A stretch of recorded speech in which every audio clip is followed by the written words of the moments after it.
Grab a seat, everyone.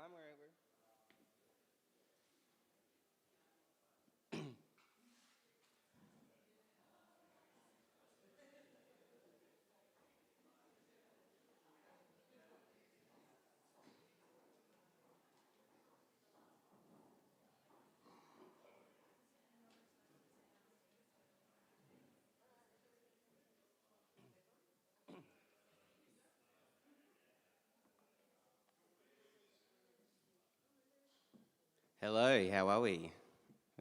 That sounds okay? Great. I'd like to begin today by acknowledging the traditional custodians of the land in which we meet, and I pay my respects to their elders, past and present. I'd like to extend that acknowledgement and respect to traditional custodians of country throughout Australia and recognise their connection to land, sea and community. I'd also like to recognise that for millennia, people have come together to communicate, celebrate and share knowledge, which is exactly what we're here to do. So welcome to the Bintani Technical Symposium. I'm your MC for today, Will, from the Crafty Pint. We've got plenty to get through and plenty to learn. Later on, we'll be hearing from Owen Johnston from Hop Products Australia, who'll be taking us through some of the current issues and recent developments in the world of hops.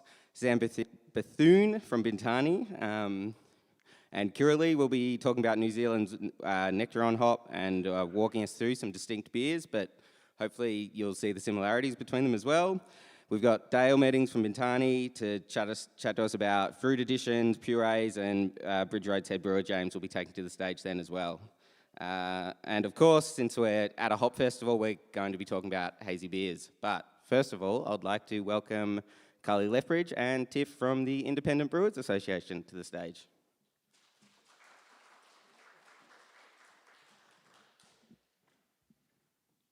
Clearly vertically challenged.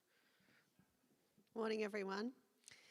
Thanks for having us, and thanks everybody for being here. I imagine there's a few dusty, scratchy heads looking up at me from the floor at the minute, and welcome to everybody that is watching us around the country. So those that bought some online tickets, we appreciate that support as well. So Tiff and I are here today to give everybody a bit of an update on what's happening with the IBA, some of those major initiatives, and to talk a little bit about some consumer research that we've just done prior to releasing that whole package to our members, and how that will inform the national marketing campaign that we're going to roll out over the coming months and years. So I'm going to talk to you about probably the more boring maybe IBA stuff, and Tiff's going to talk to you about the consumer research and the marketing campaign. So and happy to take some questions at the end if there are any, and of course we'll be here all day. Siobhan is also here, our head of events, so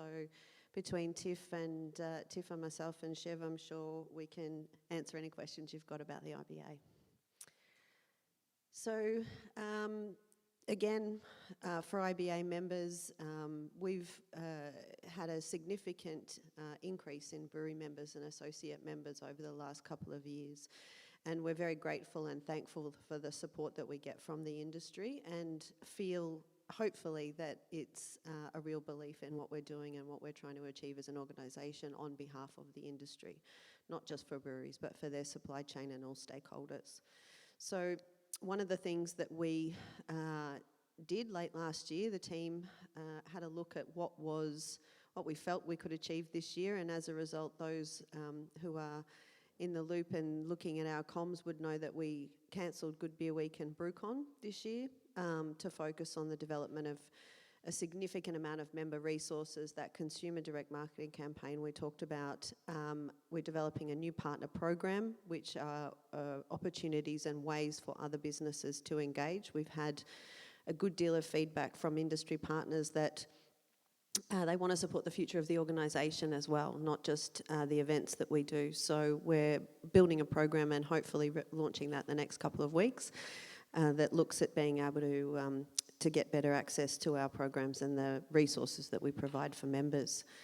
Some of those resources will include more technical guides, more sensory programs, listening to the things that breweries want, is shared technology, shared buying power, and more technical resources. So we're going to be doing a lot of that in the coming year.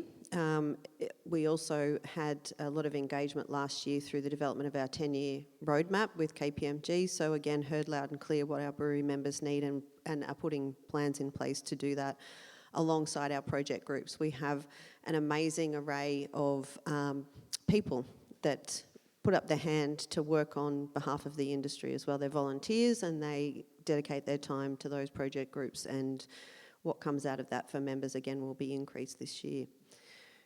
Those opportunities that we had to come together as an industry at BrewCon, we haven't had since 2019. I've been a CEO for 2 years, still haven't been to one. So what we promised when we cancelled BrewCon is that we will be bringing the IBA into state. So Chev and the team and Tiff are working on a schedule of networking lunches and more informal mashups that we'll have in each state. The territories we're going to handle a little differently just because there's not a huge amount of breweries there. And we're going to go and do a roadshow for the next 7 or 8 months in dealing with local issues and providing guest speakers and a whole range of other activities associated with that. So there'll still be local networking opportunities because, again, we realise how important that is to you. Even last night, you know, at the festival, I had lots of conversations about when are we going to get together. So we understand that's really important, and while we are not having BrewCon this year, we'll provide as many opportunities as we can to come to you. The Indies Awards, those that know that program will know that we had a couple of issues last year. We responded to that by doing a full and complete audit of the Indies, an independent review that was done by an expert consultant. We're just processing those recommendations now with the board, and we're going to come out and tell the industry, not just members, but the industry, what's happening with the Indies going forward. There will be changes. Not significant changes, but there will be changes, and we feel that it's a great opportunity to really develop our awards as our awards. Not necessarily to be a bit of this and a bit of that, but to look at the Independent Beer Awards as being something that is unique and that we can develop over the years to support the independent brewing sector. So watch the space in terms of what those changes will be. There'll be a few this year, and then there'll be rolling changes from then on. Education and training is a really important thing, and certainly where we've spent a lot more time recently due to the significant skill shortage of brewers we have in this country. We're told daily almost that it's a problem. We're working with the federal government to get brewers on the skilled migrant list so we can bring in international brewers easier and cheaper. But we're also doing a whole lot more work at a state level in regard to having training on the ground that's not on the ground, or upping what's actually already being delivered to meet that demand. It's not something that happens quickly, but we've realised we have a role to play there, and so we're playing that role where we can. Advocacy is always something that is part of an association's role, and I hope that you've found value in. Certainly the last couple of years during a pandemic is when an association's role when it comes to advocacy really kicks in. And so we've had some wins, you know, the largest probably being the excise rebate increase. We're still in their boots and all trying to get the excise process changed, with the first announcement coming out in the budget this week of streamlining excise. So again, we're still in with the federal government and the ATO looking at what further changes can be made to make that process easier for a brewery. CDS, the Container Deposit Scheme, is what we've focused on in the last year and what we'll continue to focus on in terms of getting, and we're getting good traction with all the states in regard to at least a national register to make it a little easier again for that process. Those that have to go through it know it's a complete nightmare, especially if you're distributing in more than one state. We do also a lot of work at a state level. So, for example, in New South Wales, they're doing a major review of the planning scheme and licensing. So we're in there as a consulted role. They're consulting us in regard to what the issues are with the planning scheme before they go out for wider consultation. So things like that happen across the board in each state. Not so much, again, the territories, but we do help where needed.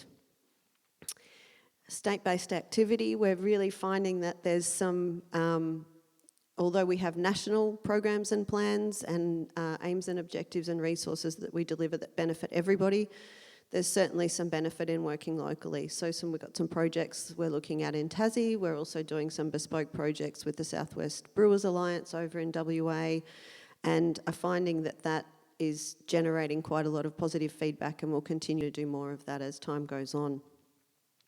Future Brew 32 is our 10-year plan. So when I came on board and started to talk to the federal government about trying to recognise our industry, and we did the economic impact analysis that said our industry is worth $1.93 billion to the annual economy.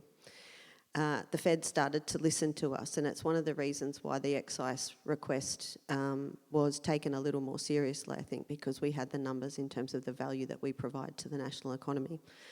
And so they said, go away and do a proper plan, and we'll look at taking you more seriously. And the way that I likened the conversations that we were having, I was likening it to the support and the program and the process that Wine Australia enjoys, and therefore the beer industry's left on its own and to its own devices.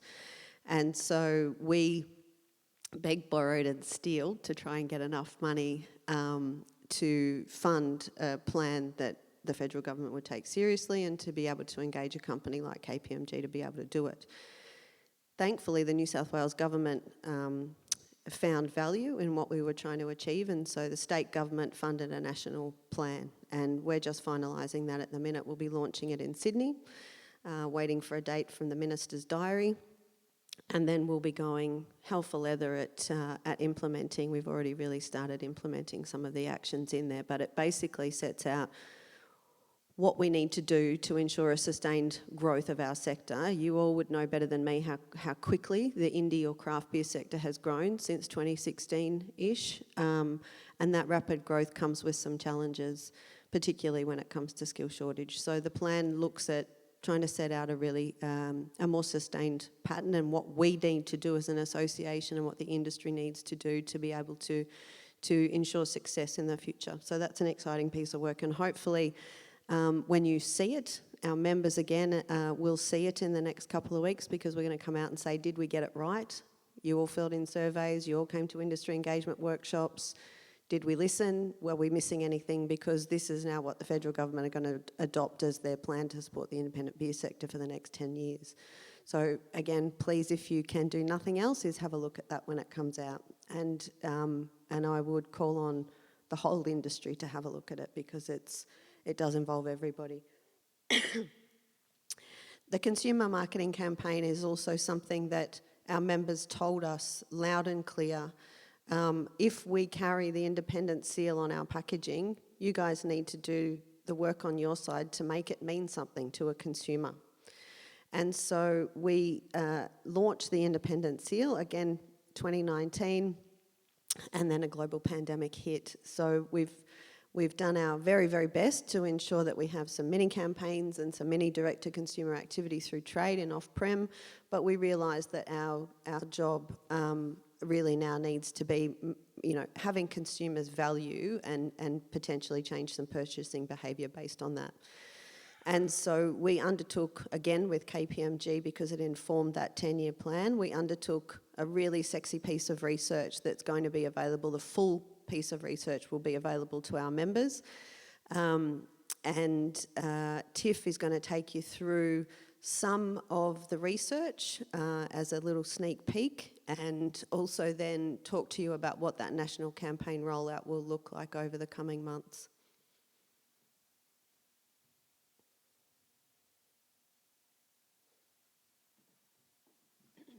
All right, so through quite a lot of consumer research, there was some really interesting and pointed results that came out of this that we knew it wasn't even necessarily what was expected, but from this it's really helped form where the consumer campaign is going to be going. So the research was undertaken to better understand how consumers are purchasing, how they prioritize what they're purchasing, and what are the key purchasing drivers for the independent beer brands. So we are using this as well to inform the 10-year plan. There were a total of 508 surveys completed, and there were 6 90-minute focus groups, which included light drinkers, sorry. New computer. There we go. So the focus groups were broken into based on purchasing habits. So there were light drinkers, so there were people who were drinking craft beer at least once a year. There were medium drinkers, so these were people who were drinking craft beer at least once per month. And then there were heavy drinkers, so they were drinking craft beer once per fortnight. So this was kind of outside of the beer bubble, so these are people who are drinking craft beer once a week. So we kind of were trying to pull the research from outside the beer bubble as well.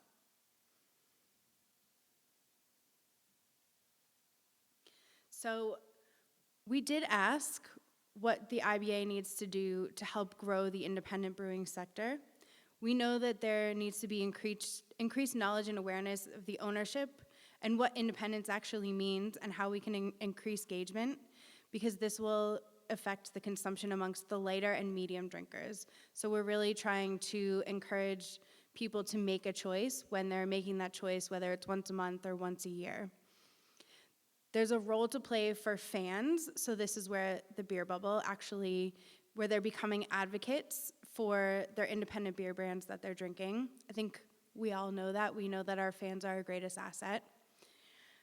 We know that there's greater emphasis that needs to be given to great tasting beers, but those less familiar require context to increase their likelihood of consumption. So what we've discovered really is that people want to drink beer that tastes good, but they need to know which beers taste good. So this is where trial, of course, is always going to be really important. Highlighting a beer's localness of Australian ownership will help bolster the independent label. Again, I think that's where we all know that local is always going to be, local is very important, and then how we play local into independent is also very important. Clearly defining independence over and above what it means for just our members, but also what does independent beer mean to consumers? So we are using this as an opportunity to really define that for consumers. So we know that local and Australian are really important keywords that we're using. Also, high quality ingredients, we discovered during research, is something that even the light and medium drinkers were aware of and that they were looking for. And then production standards, authenticity, and diversity of flavor. So again, great tasting, but also unique flavors. So we can see we pulled a snippet out from a medium craft beer drinker. So again, this is once a month. A craft beer is a beer which is produced by a small microbrewery.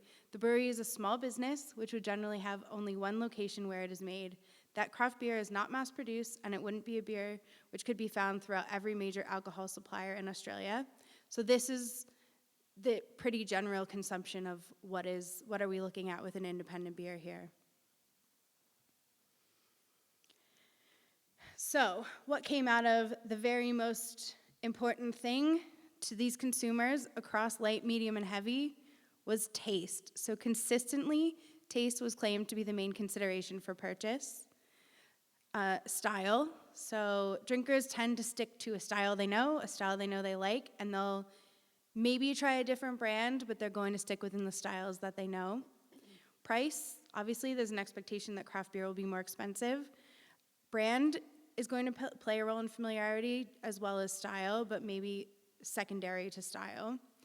Local, again, back to that, and then provenance. So that story, the authenticity, is actually a little bit further down than I think all of us even expected, but that's what came out of this research. Not surprisingly, people are really open to trying new beers at events and festivals, so really low entry point for trying something new. 74% value independence and understanding the origin of craft beer before trial. So that's where we know that understanding independent is going to be really effective. And then 90% say their friends and family influence what they drink. We will be putting out the full research for our members as a resource, so you'll have access to this for our members. All right, we do have a job to do. So awareness of the IBA seal, so showed them the seal, who actually knew what that was. It's actually fairly high. So even within medium and heavy drinkers, 27% is much higher than we expected, considering there's been very little done at this point from an overall level. But we knew that in that light category, where awareness was low, that's where work is that really needs to be done. So unprompted associations of the seal, this is what people were saying. Trying to support smaller industries or smaller organizations that are underappreciated, promoting a different choice. The opposite of multinational organizations like CUB and Asahi. And there was a lot of considering this to be alike or similar to like the Australian-made triangle or the Heart Foundation tick, which is a really good point of how consumers are seeing the seal. So 4 key suggestions emerged when consumers were asked what would increase their purchase and consumption of independent beer. So this won't be a surprise to anyone, I'm sure. First one, competitive price, promotions, specials. But very close behind it is unique flavor and new experiences. And then we've got opposite ends. You've got the zero alc or the high alc. So these are things that will, get them to consider more. 23% already are supporting and engaging with local breweries, and 14% say that availability, awareness, and recommendations, so things to make it easier to decide what to choose at point of purchase, but also beer festivals and recommendations. So consumers are saying, and this is consumers done within our research, is that they want knowledge. They want to know more about independent breweries. They want to know what the craft is. They want to know what makes them tick. They say, they want to know about the people. They love the history and enthusiasm behind the brand. So this is a heavy drinker. This is somebody who's drinking at least once every other week. Okay, so the consumer campaign overall. First of all, this is going to be the very beginning. This is a long-term plan overall. There's a big job to do around raising awareness so that we can start to change the overall purchasing behavior of beer drinkers. Currently, we're just finalizing the creative. We've been presented with some really awesome concepts, so we need to actually narrow that down to what is going to be the most effective. We're actually going to be presenting this to the consumer engagement group next week, so we will have essentially the draft done, ready to go, and it'll be out for review to the consumer engagement group. Then we will be sharing the national media schedule with our members. So the national media schedule it's going to encompass 3 months worth of campaign to start off with. It's display ad, and then video across YouTube, Facebook, and then digital streaming as well. So we'll be hitting, you log on, you watch something on Channel 7 online, and you'll see these ads coming up as part of that as well. It's going to be very broadly targeted to start with as well, because realistically, who are our light, medium, and heavy beer drinkers? And the answer is a little bit of everybody. So to target that down any further to start with is actually going to be leaving people out. So we're going to start broad and narrow in as we actually start to collect data from the campaign as it runs live. We're going to link all of this through to trade as well. So we're working with our trade engagement group. And that project group is already engaging with our national retailers and our independent retailers to how we're going to pull this campaign in. And then there will be a kit for members to use and to maximize the use of the assets throughout their own branding, their own venues, and any other ways we can, especially in point of sale as well. All right, I've got questions, and I'll throw it back to Kylie here. Any questions? We've caught Will off guard. I know, sorry. Talk too quick. Well, I think we started a little early. I actually think we're bang on for the 30 minutes.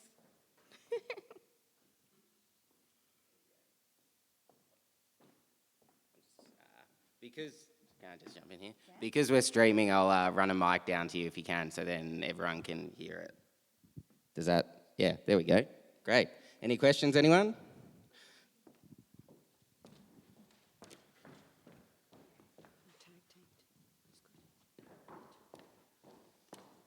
Is that Miss Roxy? You are.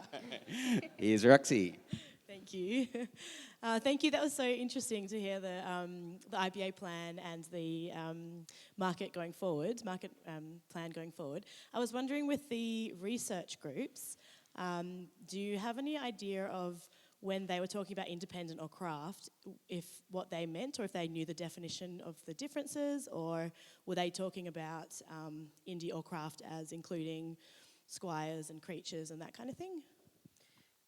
The work was, the focus groups were obviously a big part of the work, Roxy, and we did, excuse me, we did start with some prompted awareness. So there was some visuals, which again, when you see the full kit, the presentation report, I think, is 50-something pages long. So we did start with some prompted awareness, tick the box of what you think this is. So we had some brands, and then we had some unprompted questions as well. And we didn't start from a conversation just about independent because we knew that awareness would be low. And so we wanted to make sure that we captured some understanding and some insight about people's perceptions of craft, just generally, because, you know, as you know, and we still struggle internally about using that vernacular to try and have consumers understand what it means and using craft, but then also trying to separate independence. So we did test all of that. Yeah, there's some interesting results about what, and it was, you know, it was quite ironic because it was at the time that the Stone and Wood sale was in the media. So some of the words that you'll hear when you see some of the quotes from the focus group members are, don't want anything that's sold out to a multinational, because they were reading it in the paper, you know, and so there's some really insightful stuff to answer that question. Any other questions? Yeah.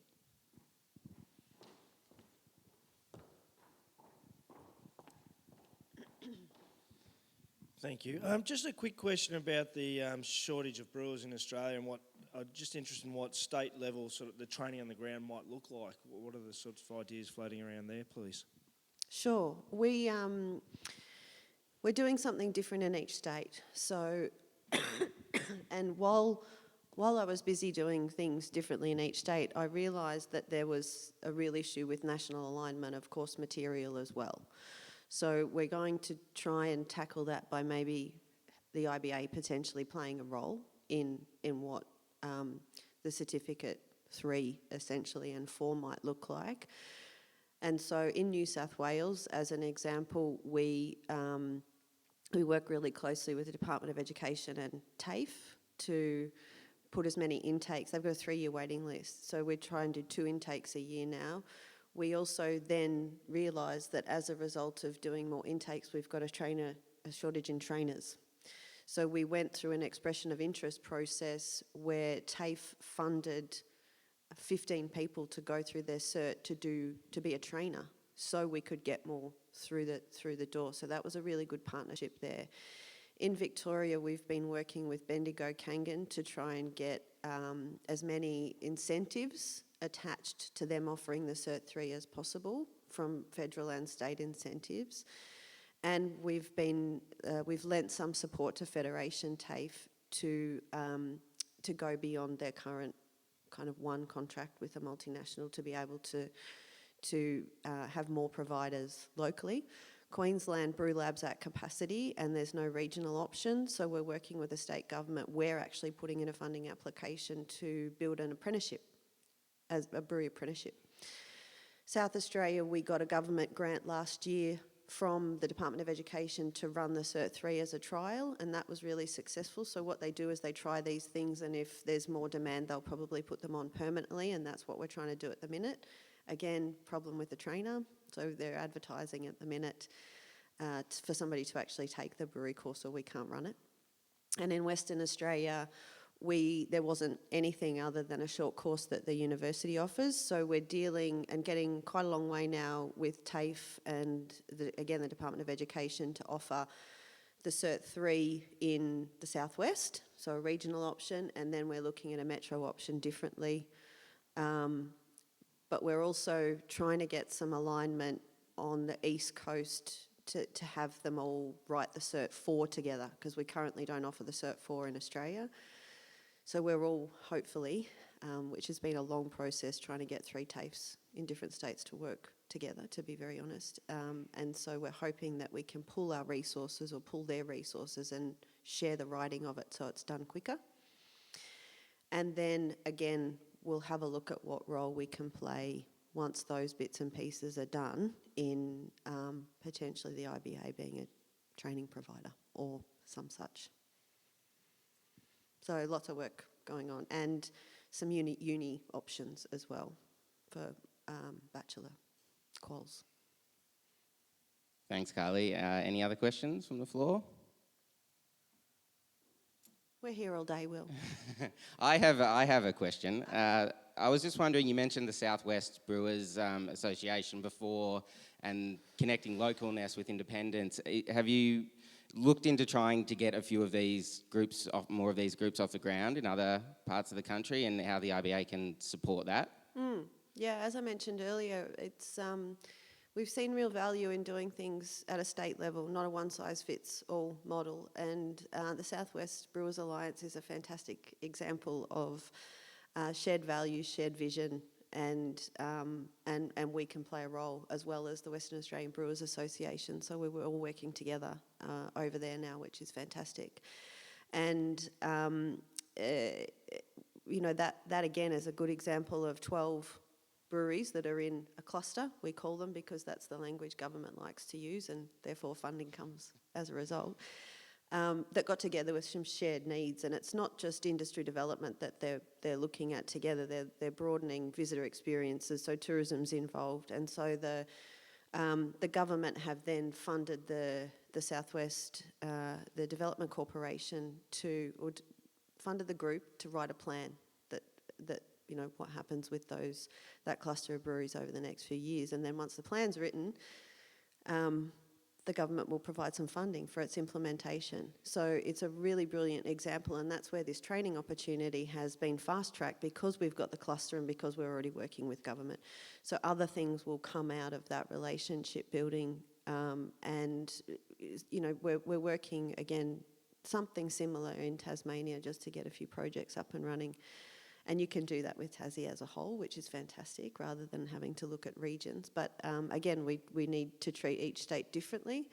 And we were just talking, having the conversation yesterday about what that amazing cluster now looks like on the Sunshine Coast, and what the opportunities are for them to work together in underpinning the craft brewing strategy that they have in Queensland. So I think, to answer your question, Will, that to me is the way to go, where there's commonalities and common goals and objectives, and you can work with government and your industry bodies. And in Western Australia, that's, you know, WUBA involved as well. So joined up, you know, saves money, saves time, and the outcome is really rewarding.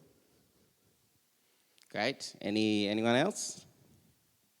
I should say that if you're viewing from home, just drop the questions in the YouTube comments whenever you want, and I'll be checking them throughout the day. Thanks, Kylie and Thanks, Tiff. Will. Thank you. Thanks, everyone.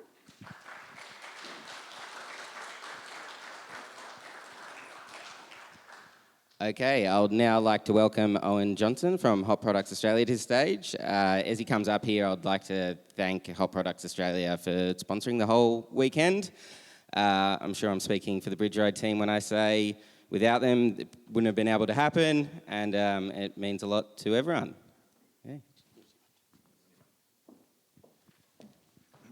All right, good morning everyone. Nice to see lots of familiar faces and lots of new faces. Yesterday was my first festival in some years, and big congratulations to Ben Krause and the High Country Hops team for an outstanding day yesterday. Also to Bintani for supporting this technical symposium.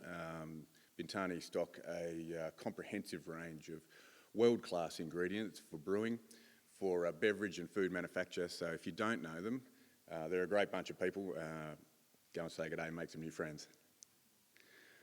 All right, let me see if I can drive this. There we go. How about that? Wonderful shot looking back over the Ovens River to Mount Buffalo. You can see it's a really meaningful shot for me. This you can see the dam there, 300 megalitre dam. We're going to talk a little bit about sustainability and our outlook there, but also some new infrastructure and new trellising, and there's a lot of exciting stuff just in this one picture, and what a glorious place up here in the Victorian High Country.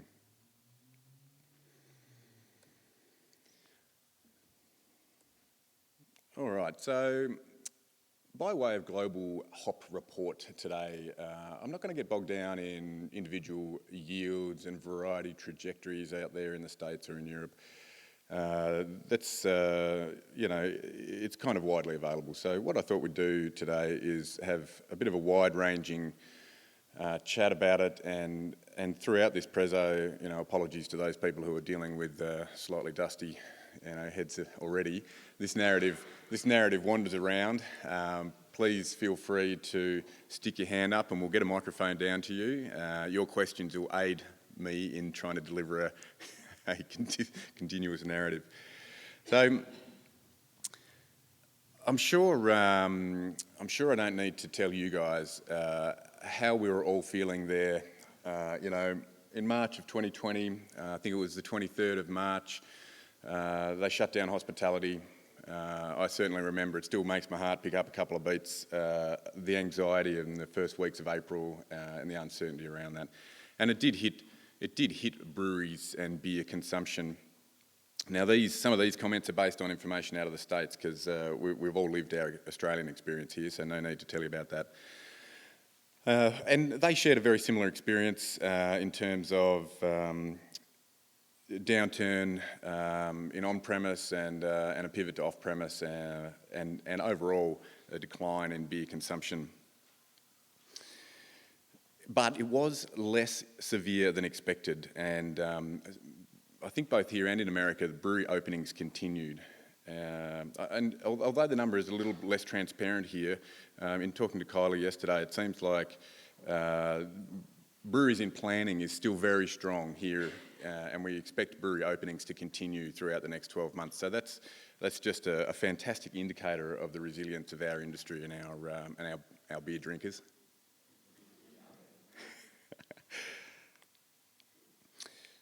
The effects of the pandemic were sort of compounded into the supply chain disruptions. They're still going. To my fellow suppliers out there, the international freight piece is still completely up the creek, no paddles in sight, and all the more reason to support your local hop growers and brewers.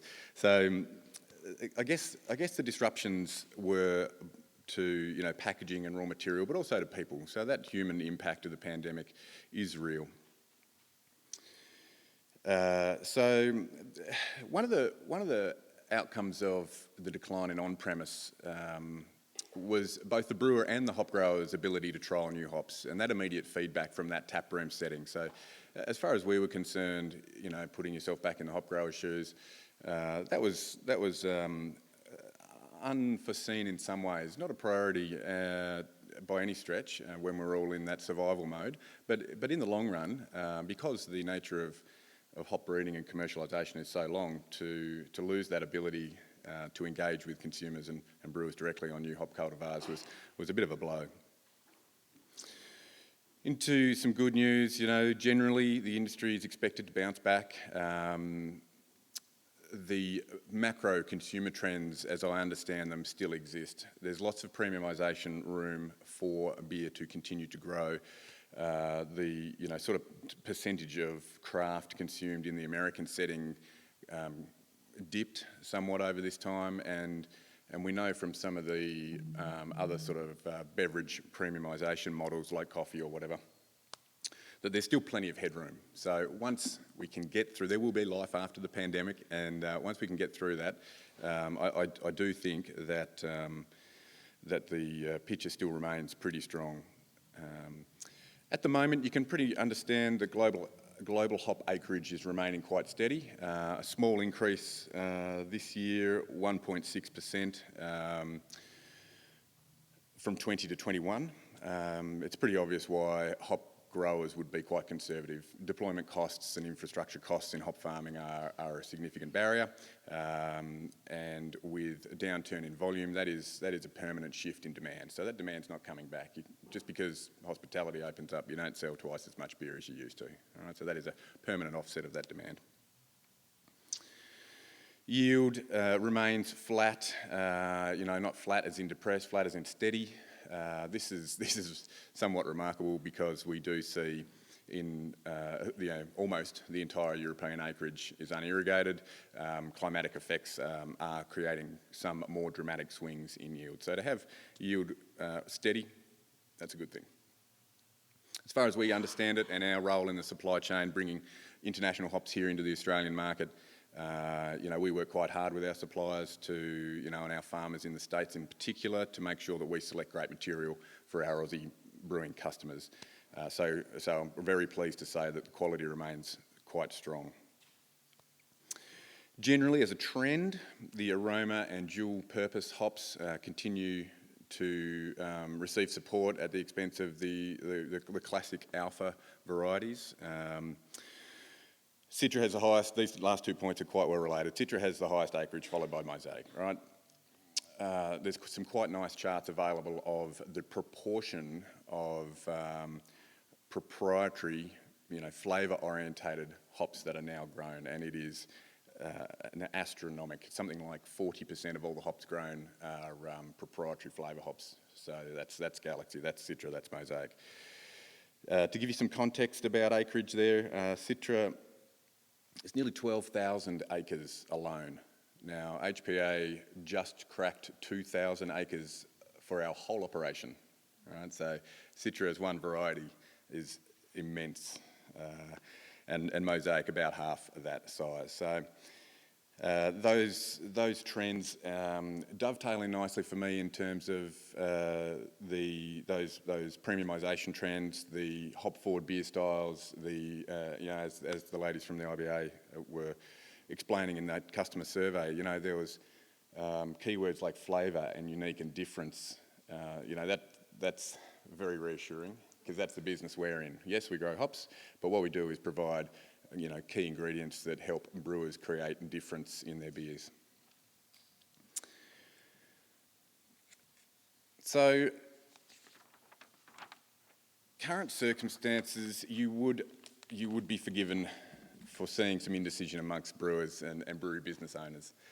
As it relates to our business, there is legitimate fear of over-contracting, contracting the wrong varieties, and of course everyone's price sensitive. Even our customers remain price sensitive, even if they love hop forward beers. That's the cross we bear. Now,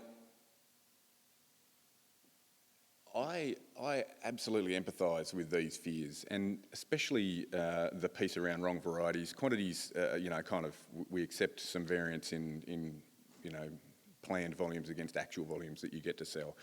But one of the outcomes of the pandemic that I noticed in our brewers here in Australia was that the beers that were working pre-pandemic and were the ones that you were strategically supporting through national off-premise drives and all this sort of stuff, once hospo shut down or your variety mix, your SKUs mix changed, and that impacts on what ingredients you're calling for.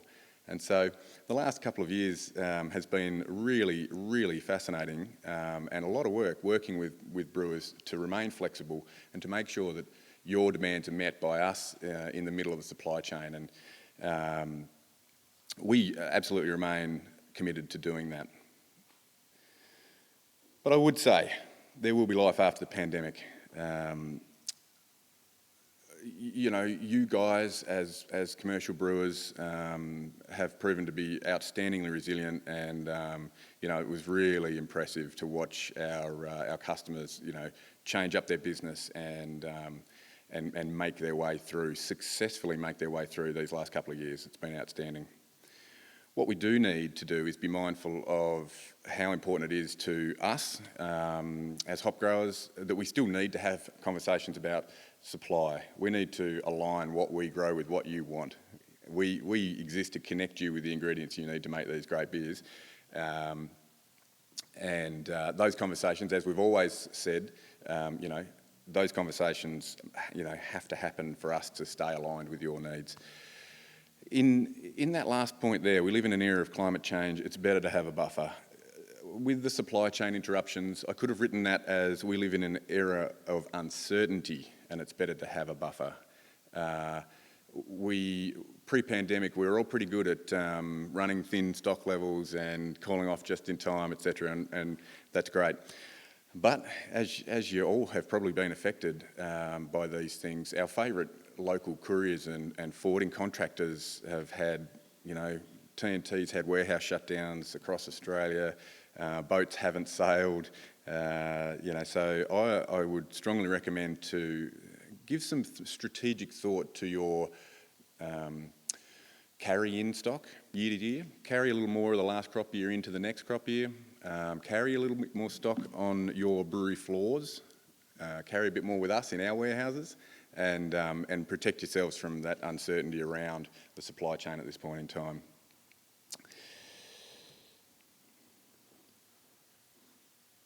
Right on.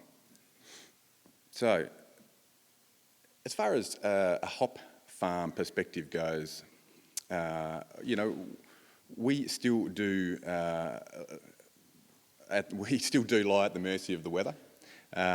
Extreme weather events do affect us. We had one pretty significant sized block up here at Rostrevor affected by hail this year.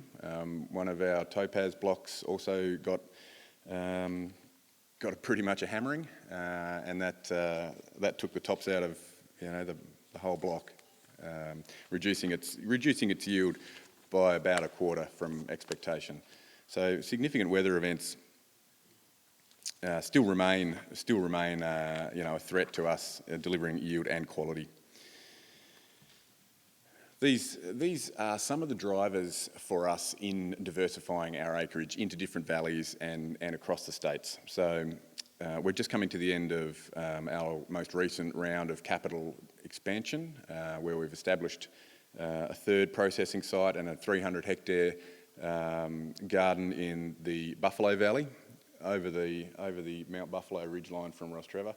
As a crow flies, it's probably only 10 k's away from the Rostrevor office, but it actually experiences significantly different microclimate and spreads our risk of something like hailstorm or wind damage if we all concentrated in the Ovens Valley, for instance.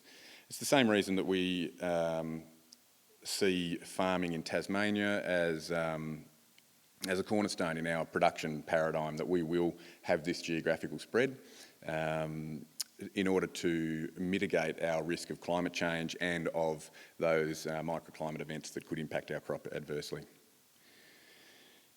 So a short supply of aroma and flavour hops could mean recipe changes. Now, rather than creating a panic and a stampede at the gate, this for me is more of a reflection on long-run productivity and long-run expected variance in output. So Stan Hieronymus, some of you might know the name of Stan. He published a chart recently of SARS productivity over quite a long run. And quite interestingly, and converse to what I expected, the SARS productivity yield has been creeping up as their plant age continues to increase and the general lack of investment in infrastructure and to throw a broad stroke of the brush over the whole SARS crop, I don't think it's irrigated. Now, interestingly, the yield trend was up, but the devil's really in the detail. Year on year, the variance was increasing. So even though the average yield is going up, the net result year to year was becoming more wildly different. So this year, last year there was a short crop, this year an immensely big crop of SARS. It's very hard for merchants in the middle to match wild swings in productivity with brewer demand, and brewer demand is generally quite steady. So flow that forward to considerations about how individual brewers might handle variance in availability. Have some contingency plans if SARS is a core part of a recipe. Have a contingency plan about how you might blend in a substitute if supply shocks were to happen. All right, another emerging threat, I would say, is that this increasing consumer preference for spirits and RTDs, and the line between beer, spirits and RTDs blurring as beverage companies seek this growth. And some of these will turn out to be fads. Some new product categories will stay. So again, as we're all competing for a share of overall throat, how do we counter that? And being who I am, standing in this hoppy pair of shoes, I would say to continue to support the most unique ingredient in beverage, which is hops, to differentiate your product and get the consumer on board. All right. So all of this doom and gloom, what can we do to mitigate some of these risks? So we are, as an industry, as a hop industry, moving toward more sustainable practices, including tighter water management. And I would not say necessarily to jump to less water. These are plants and they need what they need. We're very, very lucky, both in Tasmania and up here in Victoria, that adequate water rights and water supply. The choice to go into the Buffalo Valley was very consciously driven by water availability up there from Lake Buffalo. So, it's a clear and present risk that water availability and our water use practices coupled impact on our sustainability. We've been doing a lot of work recently on the reduction and the criteria under which we apply chemistry on the farms. That's pesticides and herbicides, and we've seen entire product categories recently eliminated, and of course our application rates and the when and why of we applying herbicides or pesticides on the farms really tighten up. So for me that's really good news. Economically it makes sense, and from a sustainability perspective it makes sense. All the while, fitting into a paradigm where we're trying to target maximum yields. So as a farming business, yield of course is king. Innovation for us really dovetails into our breeding program, and you could think of our breeding program as our innovation hub to present you guys with new flavours that help drive demand. But innovation also for us means potentially breeding hops in our microclimates that tolerate some of these changing conditions. Now we can't breed a hop that tolerates hail, but if it's 1.5 degrees by 2050, we can breed for that in our microclimate. So our innovation hub in the program is just critical to our long-term sustainability and survival.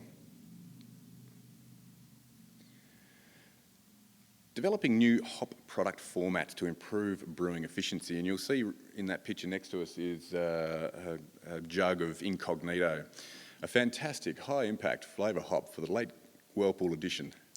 There you go. How's that for a pitch? So for me, this is a pretty fitting picture to have here, because actually it's more about efficiency. It's about a 6-fold reduction in volume for shipping and storage. And this is coming in from the States. Shipping is not an insignificant cost. It's about wort recovery efficiency. These are all things that feed into economics and sustainability in a brewing business. And I think it's there's potentially some resistance to advanced products in craft brewing. But I really, honestly, try these things out. They're pretty impressive products. We continue to develop new products, and they are all about that wort recovery and an economic proposition to pay for these value-added products. And those, I think, as a trend, they will continue to feature in the landscape. So that's liquid products for kettle, for Whirlpool, and dry hopping at the end of the day. That someone will crack that. And we've got trial products available for liquid dry hopping, variety-specific liquid dry hopping. So they're still in trial phase, but they, the smart people in the business, they will work it out. All right, and attracting the right people by creating a workplace that's financially and emotionally rewarding. And we've already touched on the human impact of the pandemic. I'm not sure that our businesses in our environment have experienced the great resignation that's been in the media. I know certain bigger breweries have seen lots of churn in people. But the ongoing psychological damage from the pandemic means employers are seeking more holistic and flexible offerings from employees. And it's worth thinking about how businesses of all scales might be able to execute that to retain key skills. And we know we've got skills issues. So I'll be fascinated to see where this particular thread goes.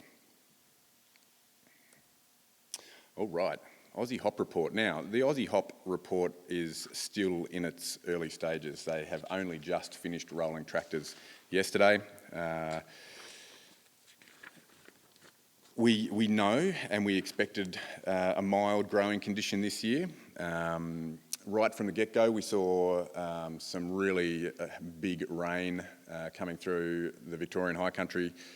We had weeks where we couldn't get onto the paddocks, and this means the paddocks are wet enough so that you can't run tractors in them because you will damage the plant material in the ground. It's a recognition that we're probably good for, just as a rule of thumb, we're probably good for 30 mils in 24 hours.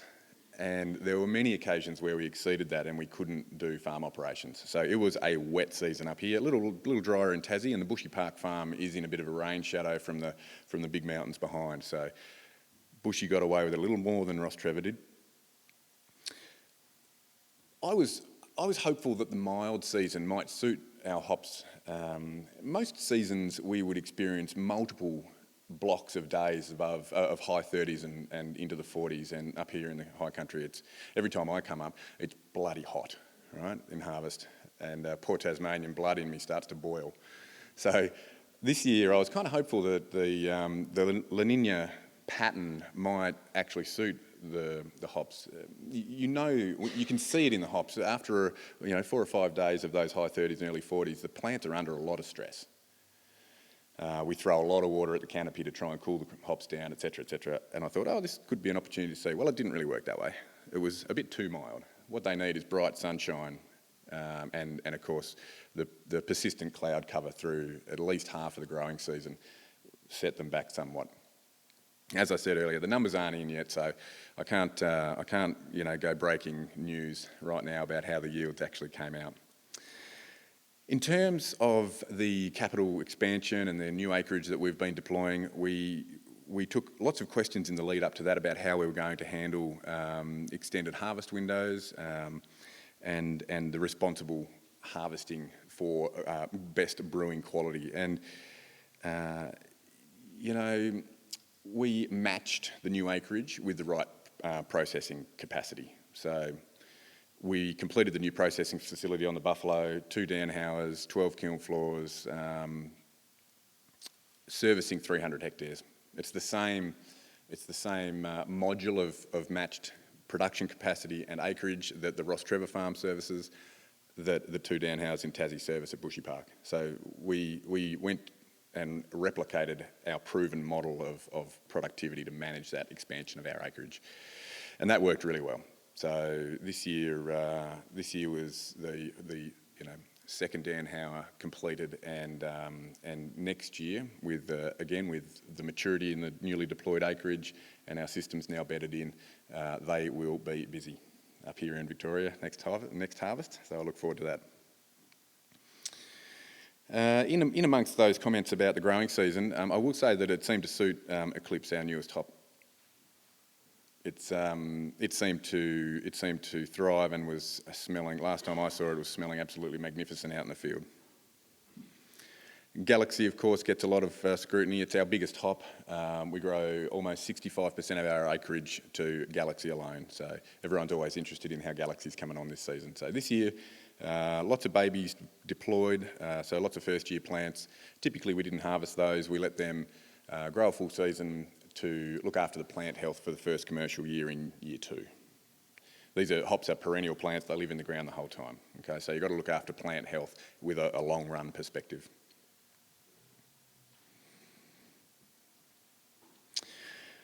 Here's a busy little slide about commercialisation.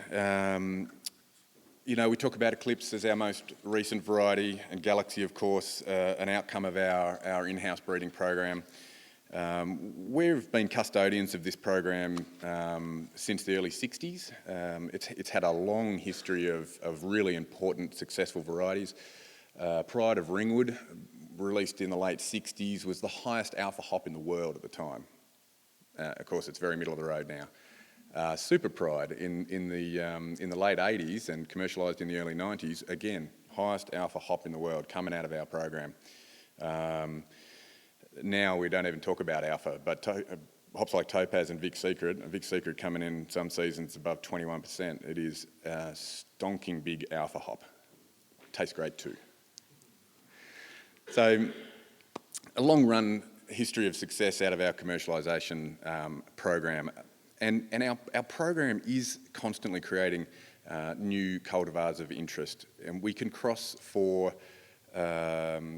throwing new genetic material into our parent collection, which we'll then go and learn about and maybe cross on something else later, or we can cross male and female hop plants with the express purpose of cultivars that will go into screening for commercialisation and impact in beer. So they're quite different, they're quite discrete targets out of our program. If we're breeding for our parent collection, we value the males, and they'll go through a slightly different selection process in terms of you might actually not be looking for overall yield off a parent cultivar. You might be looking for plant structure, lots of cones, fewer leaves, longer laterals, you name it, whatever, in the parent perspective. Once we're into screening new cultivars for commercialisation potential, then it is all about yield per hectare and input costs that it takes to get them there. And of course, year 6 to 9, we start to look for impact in beer. But it's an important comment to make that our early stages are all about agronomics. If something is a dog to grow and it's got a shitty yield, we just cannot grow it. We are a farm of constrained resource, constrained acreage. We need to be mindful of productivity. So many hops, years 2 to 5, you can see these scrawny little ones with the cross next to them, right? By the time we're out into years 10 to 14, we're really thinking about commercialisation at that point. So I think Galaxy was 16 years prior to commercialisation. Eclipse was 14. Enigma was relatively quick at about 10 years in the program before we pulled the trigger on it. It's a pretty exciting space for our business. I've been with HPA for 8 or 9 years. In that time, we've killed and commercialised hops at a rate never seen before. So let me rattle a few off, right? Killed, Millennium, Cluster, Willamette, Helga, Summer, Silver, Pride and Super Pride, 2 famous Aussie hops. So, the rate of change in our business has been astronomical. 2009 we released Galaxy, and after that we've released Vic Secret, Ella, Enigma and Eclipse. I think I've forgotten any. And they, if you're thinking about Millennium and Cluster and Willamette versus Eclipse and Enigma and Vic Secret, you could not get more different sets of hops. And this really indicates where our program gives us this resilience in our business to continue to innovate and continue to bring new hops to the market that people want and value, okay? And that's what, the program is critical to our success in the future. That is what will make us sustainable. Here's a little snapshot, if you can read that. Here's a little snapshot of 3 HPA varieties and a couple of HBC, Hop Breeding Company numbered varieties out of the States. Just have a read of some of those descriptors. Sweet and sour lemon citrus, creamy mango, spicy ginger and saffron. It's lucky I'm not making beer anymore because I wouldn't know what to do with that, right? It's something I really admire about the new set of creative types in brewing, right? I know with confidence that unleashed into the 450, 550 craft breweries in Australia, ginger and saffron would not cause any problems at all. Right? That'd be like, oh, excellent. Right? Talk about difference and the generation of difference in flavour. I'm not going to say that these things will win because they're all in a race on their merits, but as a snapshot of the diversity in the program, isn't that just fascinating? The HBC varieties are perhaps of slightly less difference, but nigh on mouth-watering descriptors: mango, guava, lychee. Delicious, right? What a great space. Now, I mentioned the HBC program there because we have direct relationships with our related entity, John I. Haas over there, who's 50% of the joint venture that is the hop breeding company. And the hop breeding company, of course, is responsible for hops like Citra and Mosaic. So a very, very successful program and a direct channel through HPA into the Aussie marketplace. So, right, off the fun stuff, into everyone's favourite topic, contracting. Okay, I cannot overstate here how important contracts and the conversations around contracts are for hop growers, not just us, but all hop growers. We must have insight into demand. We must have insight into your demand so that we can stay aligned. And I touched on it very briefly at the start, where I sort of mentioned high input costs to deploy new material, and if we have to grub something out, if we get our demand modelling wrong and plant up a variety that isn't required and we go into oversupply, we've got a upfront cost to grub it out of the ground, and then we've got a delay in productivity for that acreage as well, and that is at least 2 years. So they are, I would describe them, and only because I'm being recorded I won't use a swear word, I would say that these are monumental stuff-ups. If we are not aligned with demand out there and we plant the wrong thing, as far as our business is concerned, that's a big problem. So what is it that reduces our risk in bringing the wrong product to market? It's all about transparent demand through our conversations and through our contracting base. The next slide is really ramming it down your neck a little bit. I would encourage people in their own individual situations to be more comfortable. I know we've had a slide about uncertainty, but I would absolutely encourage everyone to have a look at their willingness to go forward, to hedge your own supply risks in your own business, and it doesn't have to be at 100%. You don't have to contract out at 100% of what you theoretically might need. Having anything in the book helps us align our production and gives us confidence that you will still support that glorious hop galaxy. And it might not. We'll understand that you haven't contracted 100% in 2024. That's perfectly fine. But your indication of support and your show of support like that helps us manage our anxiety about whether or not we're growing the right thing. And just as a final comment there, stable supply chains do help create stable pricing. So you can imagine if we're up and down, reworking acreage, supplies over, supplies under, the price can jump around wildly.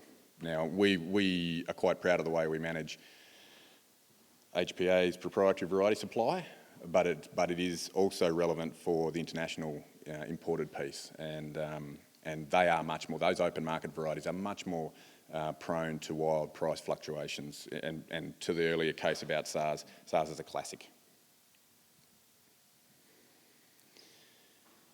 So here's me telling you how to suck eggs. I would recommend layering in and building an order book around your supply for all those benefits of mine, which I just outlaid. All right, transparency of demand. All right, so sustainable trends in the brewing industry. We've recently published a piece on sustainability in our Virtual Harvest content. head over to hops.com.au/virtual harvest for all of your sustainability videos. You'll find, I can see my team up the back all shaking their heads, and he's doing it again. It was a fascinating conversation for me. Sustainability is not my area of expertise, and to be able to talk to both academics and professionals, Justin Merrill, Sustainability Director at Lion. Right, this is a sustainability professional working in a big brewing company, and I learnt so much from these guys. It was really, really eye-opening, and if it floats your boat at all, I really do encourage you, without trying to be funny, go and have a look and see what they had to say. And so from our perspective, we know raw materials are the second largest contributor to the environmental impact of beer, behind packaging, and it's neck and neck in energy and transport. So one of the challenging things for small breweries is the ability to measure and model life cycle for your complete brewing process. And I wonder if there's part of the IBA toolkit is a template for how to do this stuff, right? Because it's not something I can help with. But I think small brewers would appreciate guidance around that stuff. I don't really know of any craft breweries that have dedicated resources to sustainability. That doesn't mean that there isn't low-hanging fruit and initiatives that we can all go toward picking up to reduce our Scope 1 emissions, and as you can see what they relate to. These are direct emissions that are under your control by implementing how you use your equipment. So these are things that you can review, and potentially there are economic benefits to the smart control of set points and startup processes. The other Scope 2 stuff, again, LEDs and rooftop solar, and we're all generally conscious of these things. Now, biogas generation might be a little out of reach for some, and that's perfectly fine. You don't have to do everything. Scope 3 emissions relate to your inputs and that are out of your control, but ultimately you have some responsibility for, and that's where we come into it. So a brewery's Scope 3 emissions are related to what is the carbon footprint of that hop farm. And so we are making a commitment up in the supply chain to integrating sustainable practices in our approach to decision making on the farm, when equipment needs modernising or quality is driving a review of process. Sustainable practice is on the table at every one of those discussions for us, and that's us hopefully starting to get down the path in our own way, looking at our own Scope 1 and Scope 2 emissions and helping you guys with Scope 3. We've only just started. We began our process of generating metrics because you can't manage what you can't measure. So we started by trying to parameterise what our footprint is, and it's been reasonably successful. And now the hard part comes: what are you going to do with that information, and what are the initiatives that are actually going to get support? But really, if you took anything away from this slide, it'd be the old mantra of reduce, reuse, recycle is still relevant. It doesn't have to be fancy, and it doesn't have to be high tech. It just has to be practical and achievable, and get started on something. Because I think if it's anything like what we've done on the hop farm, there were some easy wins, and they were pretty cool. They were good to talk about. They were good for the team. They were good to show people what we were working on.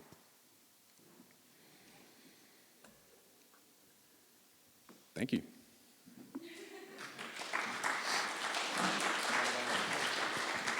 Great. Anyone got any questions for OJ? There was a lot of ground covered there, so I'm sure we do. I don't need that, but I was just curious. 5%. You do, because it's streaming. Sorry. If I'm going on the record, you're going on the Sorry, record mate. too. Yeah, whatever.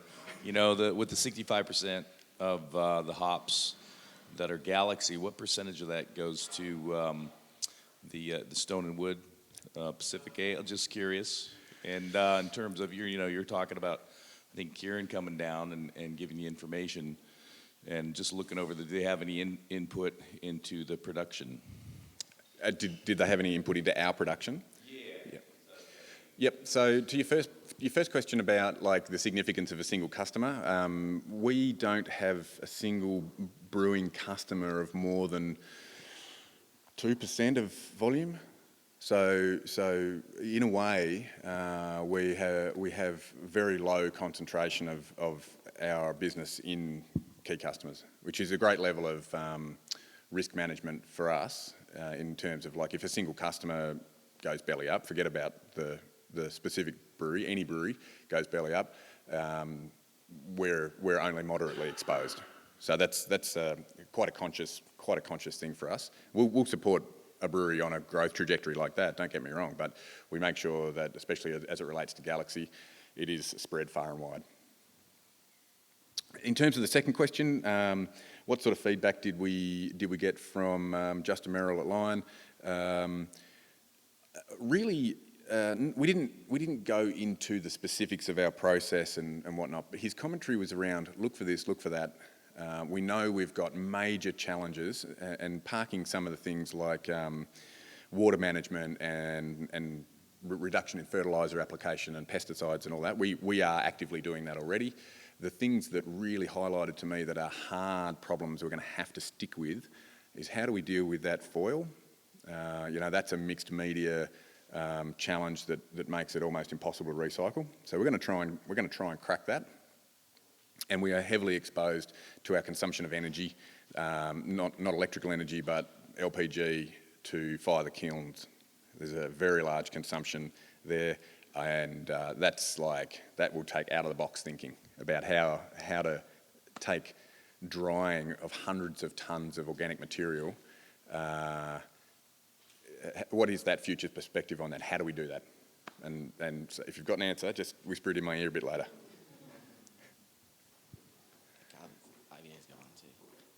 Both of you, Tiff? Oh, different questions. There you go.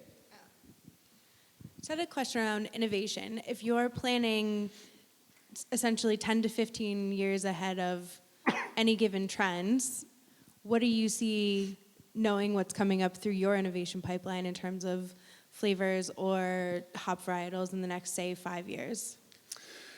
I think putting a nice time frame on it in the next 5 years, I think that's a really important thing because frankly, my crystal ball's broken. Out 15 years, I haven't got a clue what would be trendy in beer flavour at that point. Right? There are styles on the market dominating at the moment that didn't even exist when I was making beer. It's because I'm a dinosaur. In the next 5 years, I think it's a little bit more predictable. I think that this fruit-forward space and the high customer acceptance flavour profiles around citrus and tropical and those kind of generalised descriptors, I think that will persist. I think that there might be some differences in bittersweet balance. There might, and balance is something that we all think about. But that fruit-forward hop note, I think it's here for at least another 5 years. Yeah. And I don't think it'll ever just drop off completely. I don't think people will look to beer to be, just spicy and woody. Like it's always going to have some fruit character in it. So, and after that it's broken, I don't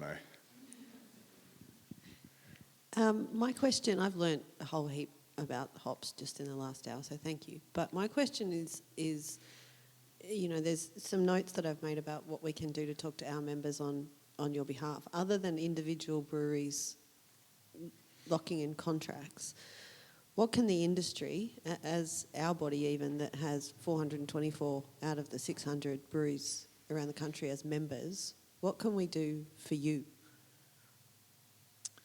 Or any of the key ingredient suppliers? I think potentially messaging around local, support local and these kind of initiatives. I think,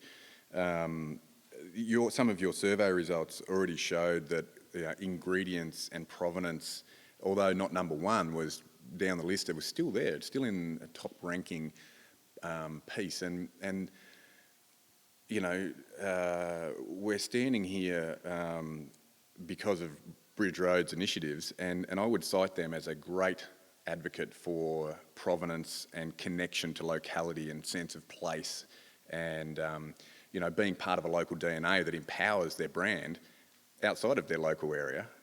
That's quite a powerful thing if you can tell your story of provenance and have it listened to in a remote market. I think potentially there's for us as suppliers, and as proud Aussie hop growers, that there's potentially some room in messaging around provenance of high quality ingredients. It seems to riff off some of those results that you had on the screen.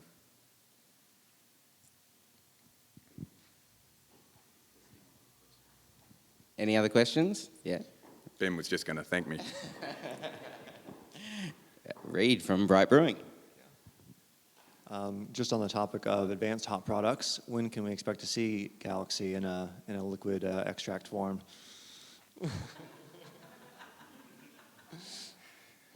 Excellent question. No, we are working on it.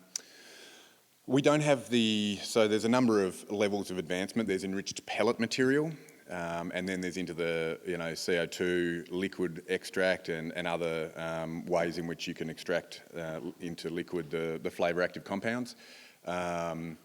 We don't have the in-house capability at this stage to do the enrichment of pellet material, and we're very concerned about the supply chain length of sending Galaxy bales to Haas in Yakima for them to convert into an enriched pellet and then send back to us. It's kind of like, I've just been talking about sustainability, and that is pretty counterintuitive to that. As well as there are some clear quality hurdles in long-term storage and transport of hop bales versus pellets, which are in their finished pack, oxy, stable, etc., etc. Conversely, we have the ability to use T90 pellets that we can make and load CO2 extractors in the US or in the UK, where our other advanced products innovations hub is. And so Incognito trials are underway, and of course our dry hopping solution called Spectrum is also underway. So bear with me. The biggest hurdle is them putting samples under my nose and me going, that's rubbish, right? Because I won't just put a Galaxy product out there, because I know people have very high expectations of how it needs to perform in beer. So we have to get over this true to type hurdle. We have to get over a brewer expectation hurdle. But watch this space. It is underway. As well as some of the other varieties as well. Vic and Enigma and Eclipse are in the programs too. Any other questions? There hasn't been a single one from the live chat yet, but I am watching and I can see that you're watching, so I'd like that to happen. Anyone else? Ben?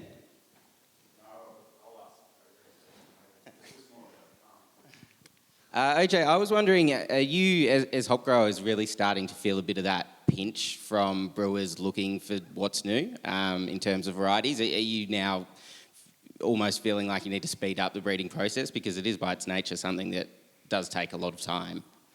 Yeah, great question, and takes a little bit to unpack as well. Sorry about that, everybody. We copped a bit of flack as we killed a bunch of varieties, and these were Helga and Summer, etc. These were very much lower impact compared to the modern suite of Galaxy, etc. But what we got some criticism over was the reduction in choice and diversity and the ability for brewers to create diverse flavour. Very legitimate, very legitimate. That said, we have to be mindful of how often we commercialise a new variety and what a supply promise for HPA means on farm. And so we can't just go out with 1 tonne of something. Like, we operate at a certain scale, and under about 20 tonnes, it's grossly inefficient and puts quality at risk. So we need to be mindful of, if we're going to commercialise something, like, it is a big event for us, and as such, we need to be mindful of the rate at which we commercialise, because there has to be a significant promise behind it. If Eclipse really takes off, we've hard baked into our production plans for Eclipse to bring it into, you know, our third biggest hop. And that's what I mean by supply promise. If you guys go and build a core range product that starts to really fly and come to me and I say, oh, sorry, I'm sold out, that's not the conversation I want to have. Now, in terms of speeding up the breeding program outcomes, we have taken some steps like sex phenotype technology, where we can look at seedlings. This is right on the fringe of my technical expertise here. We can look at a new cross and we can shine a light at it and tell whether it's a male or a female or some other combination. And if it's for a commercial cultivar screening, where there are only the female plants, immediately we cull, you know, whatever that percentage is, 50% of the cohort of crosses, doesn't make it into the ground and occupy our resources. So we can actually, let's say, double the number of crosses we make, because we know before they even get deployed, we can halve the outcomes. All the males get stacked on the tip. So that increases our throughput, might not bring it down from 10 years, but it increases our probability of success. Anyone else?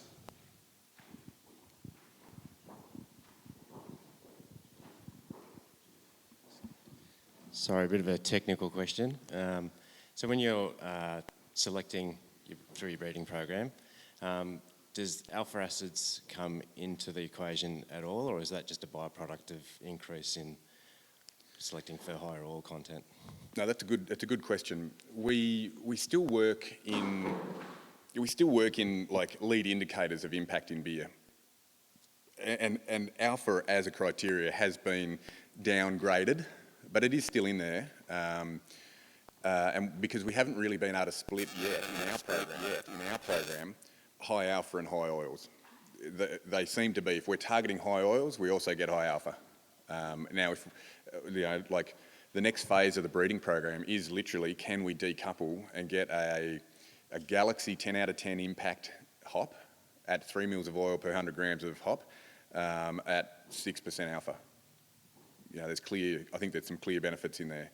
So it's a good question, and alpha is still relevant, and we still watch it. Second question, with your varieties that you cull, do you ever think about releasing them into the public for small hop producers to utilise? Yes, and we always come up with a no. Yeah, no, look, like our IP is at the heart of our business. It's really like, it's something, it's a bit mercenary to say, but like we will protect it, and it's about our future viability. Fair enough.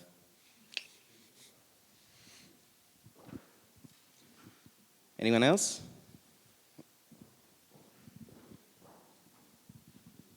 First of all, that was really informative. And I don't know if you are or if you have any plans to, but around organic hops, or is there any demand that you're seeing from brewers for things in that space? I do watch the demand for organic. I do watch the demand for organic, and it's just simmering away. It's not setting the world on fire, and we have some practical challenges, especially the way organic certification works here in Australia. You know, not my area of expertise by far, but you could imagine having to clean equipment down between organic and non-organic.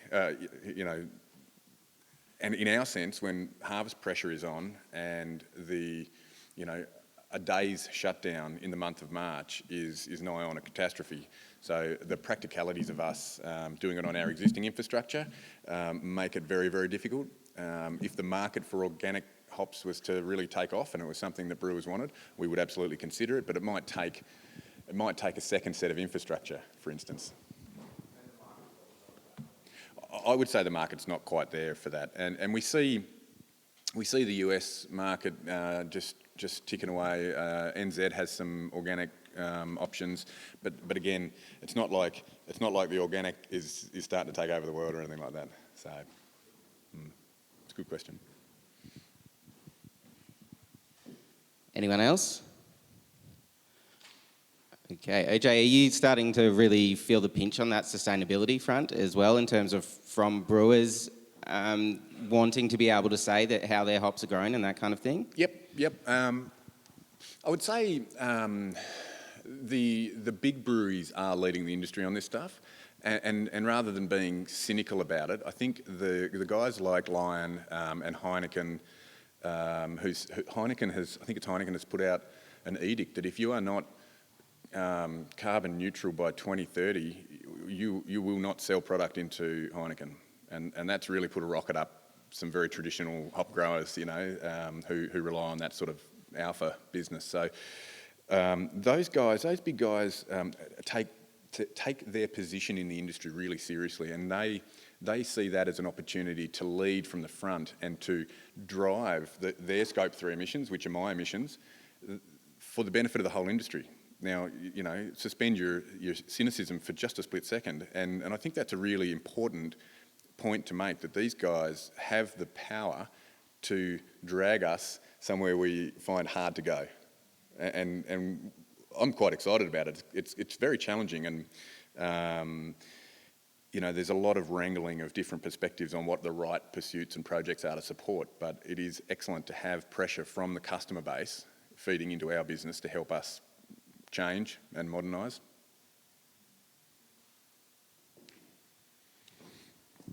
Anyone else? I've got a flight to catch, guys, come on. Yeah, OJ is going after at 1. No, I'm hanging around for a while. He might be the only chance.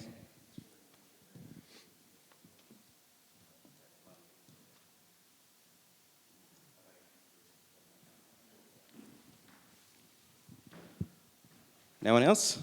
Okay, thank you, OJ. All right, thanks, guys. Thanks for the questions. On you, mate.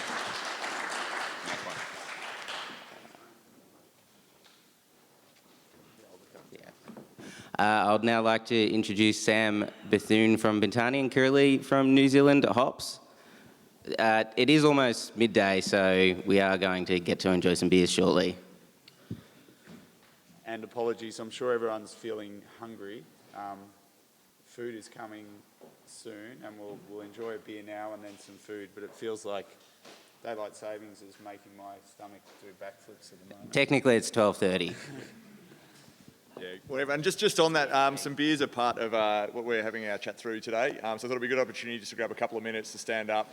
There's 3 beers each for everyone behind that are all poured and ready to go, just behind the black curtains. So if you want to take a couple of minutes, stretch the legs, grab a beer, and we'll start in a couple of secs.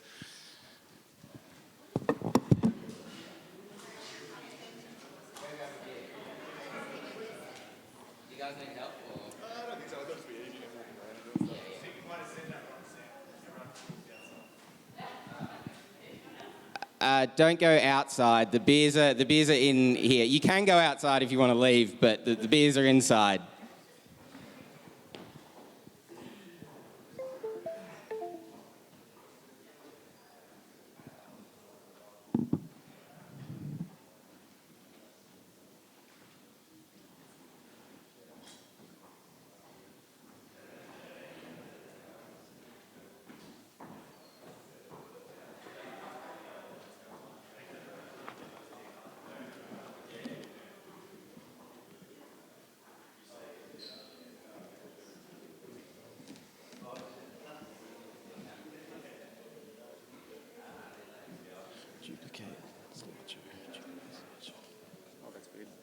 Yeah, it wasn't just.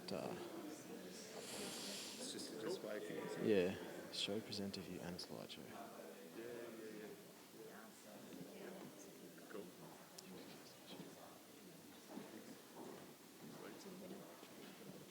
It's just change the view.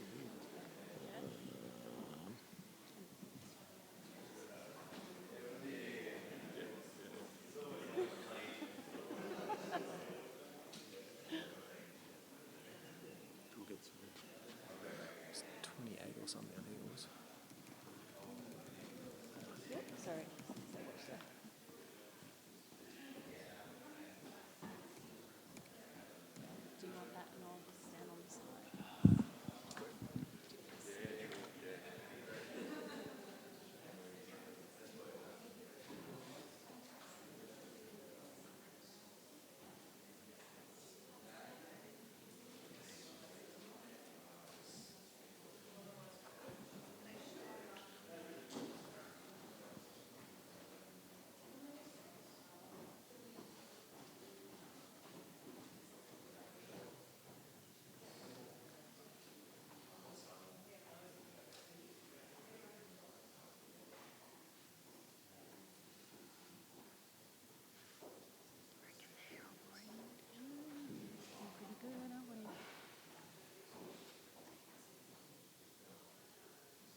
Everyone got their beers now?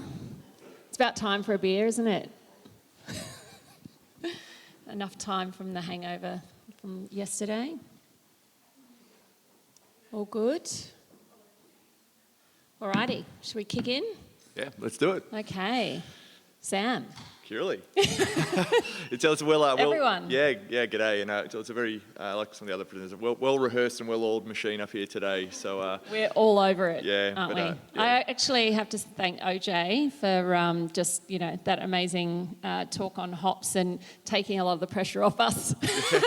So thanks. You probably answered all the questions that we were going to be asked. So cheers, OJ. Yeah, great Good on you, mate. Great company and great competitor. And we Exactly. certainly like sparring with each other. Absolutely. And really good stuff. So I guess welcome. Thanks for coming out and being along on a Sunday. It's a real pleasure to be a part of the High Country Hop Festival. I know initially Ben was looking at some sort of way to tie it in with some education piece and some sort of sponsorship and things to make it all sort of happen, because they're not easy things to organise. And we sort of ended up landing on the idea of, if anyone's, dumb enough to stick around on a Sunday or enthusiastic, that we'd still be here and to have some fun and have a few beers and learn a little bit together. So had an amazing day yesterday. Thanks to all the brewers that had beers on. I certainly partook in most breweries' wares yesterday afternoon, and I thought the quality overall was outstanding. There wasn't a single beer that was one that I'd go, I think something's off. I think that quality has stepped up just absolutely markedly over the last 5 years or so. An absolute credit to everyone that brewed beers for it. So thanks very much. Yeah, and also well done to Ben and the team at Bridge Road for putting today on too, because it is really important, I think, to have these trade symposiums, get everyone together at a more technical level once you've had the fun with the brewery. So good on you, Ben. Always a pioneer. Very much so. So, we're here to talk a little bit around hops and yeast, different interactions in that sort of space. And I thought in doing so, and in conjunction with Ben, wanted to do something that's more practical and hands-on, so we can actually sort of have a look and see what we sort of think ourselves. So, a little bit on what's coming up, the enthralling hour or so that we have together, a little bit on hop and yeast interaction, using a little bit of time to look into this idea of biotransformation, which is a word that gets thrown around a lot. I still think it's relatively poorly understood. There's not going to be anything groundbreaking on it today, but just a couple of good research papers with areas that I've certainly found interest in personally. Yeah, it really feels like it is a word that's being thrown around a lot more recently. It feels like every second article that I'm reading, certainly biotransformation is something that's mentioned. So it feels like there's probably a lot more focus and attention on actually how do hops and yeast interact with each other. Very much so. And then obviously we wanted to have a chat around being hop harvest time, around a favourite hop. With Bintani, we proudly distribute New Zealand hops in Australia, and one of their sort of champion varieties, particularly as of last year and becoming more available as of this year, Nectaron hops, which is one of their great new aroma varieties, and also looking with some of the yeast strains that we distribute as well. Has everyone heard of Nectaron? Or anyone that hasn't heard of Nectaron? Oh, good. Okay. I'm not doing too bad a job after all. Sweet. So I'll go into a little bit of that and taste some beers and, a bit of a chat if anyone's keen for it. So there's a quick little sort of heads up on ourselves. I'm Sam. I'm a technical sales rep and do fermentation support at Bintani. So we do hops and yeast and malt, all that sort of piece, if you haven't heard of us. And my background's in innovation brewing, so I spent a lot of time developing recipes and that sort of piece. And it was a real honour to be able to come up and brew a kit on Benny's little pilot system. We were originally looking at doing 70 litres on my little homebrew kit in Melbourne. And we said, no, we've got to do something bigger. We've got to get some cans done and support the virtual event and stuff. And I would never say no for the opportunity to come up to the northeast and put a beer in. So we'll talk a little bit through that later, and that's me. Yeah, absolutely. And just on that, you notice the labels, they're beautiful labels. Just sorry that the application onto the plastic cups didn't, go as smoothly as we thought they would. But they look great on cans. I'm Kylie Waldhorn. I've run Beer Diva, my business, for the last 14 years. I've worked in beer for 23 years and recently am working with NZ Hops as their brand champion in Australia 3 days a week, just to help them basically bring the brand to life in Australia and talk about the amazing hops that come out of New Zealand. Cool. So hops and yeast interaction, I guess, what's the deal? I I guess as brewers, we obviously see day-to-day differences that different hops and yeast strain make through the production process.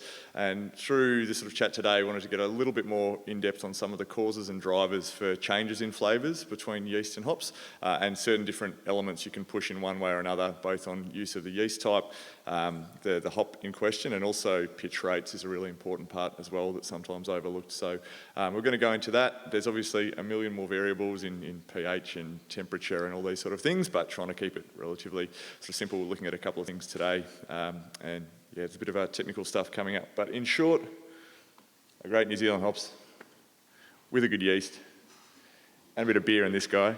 It's going to blow everyone's mind. So that's what we're looking to get through today.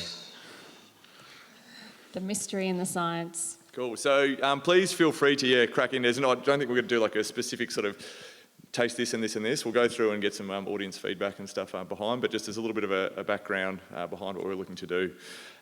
So obviously with hazy beers being popular here, there and everywhere, I wanted to do a really good hazy wort. For this also showcasing one of the hops that we're trying to flog as much as we can at the moment in Nectaron. And there's actually some glasses of hop samples going around. So actually Kylie might go and hand them out if you want to have is that all right? as, as an aroma. So I think Delvine Delaney a bit of I wouldn't say a different direction for New Zealand hops, but certainly a really intense, like an intense expression of flavour that I haven't sort of come across before in too many of the New Zealand varieties. It's one they're putting a lot of time and effort behind, and certainly seeing greater quantities from this year and going forward. So we wanted to have a look at that and then experiment what might happen in there with our 3 different yeast types. So a little background on the beer itself. It is the same wort stream from this. We did a 300 litre batch on Benny's pilot kit and split it into 3 fermenters here. You can see 2, I think they're 100 litre fermenters and a 200 litre as a propagation sort of vessel normally. So try to keep them as similar as possible, and it's about as good as we can get on it there. It's all the same wort, about a 14 Plato, 1056 starting gravity beer, a simple hazy base, one that I sort of use as my go-to standard. I'm a huge personal fan of the English malts, so Simpson's Marisota for 70%, some BLM rolled oats and Vyman pale wheat malt for 15%. Nothing special on the brewing side, no boil addition on the hops, just a whirlpool addition to hit about 22 IBUs. And to try and encourage biotransformation in this beer, we did pitch hopping, so 5 grams a litre with active dry yeast at the start of fermentation, and then a mid to late ferment hop as well at 5 grams a litre on day 3. Fermented at ideally 22 degrees or so, 2022.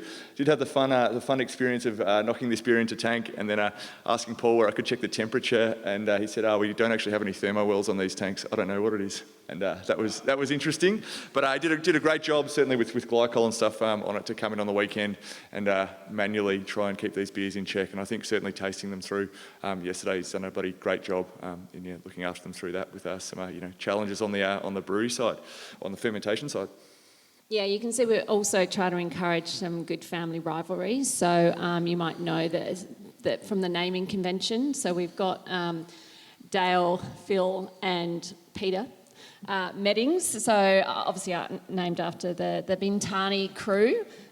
So Dale's here today, sitting back there and hoping you're all going to vote that, the Hazy Dale is the favourite amongst you all. But yeah, I think it's probably a good idea maybe for us to try them all. We've given you them all together so that you can actually compare them, because I was certainly surprised how different they are, really, given, it's literally the yeast that's changed. So yeah, and we'll certainly talk through a little bit ahead of what the sort of stated technical differences are between those yeasts. But for now, just it's one to have a look through and evaluate and see what your thoughts are. Has anyone got just a favourite so far? Like, is it Phil? Is it Dale? Dale? Is it Dale? Does everyone think Dale's is the best so far? Yeah. Not that there needs to be a favourite. We shouldn't have to pick favourites, should we? So in terms then of Nectaron, so a little bit of just background into Nectaron. So obviously becoming the key focus hop for NZ Hops. So if anyone doesn't know, NZ Hops is a co-op of master growers, so 28 growers in the co-op.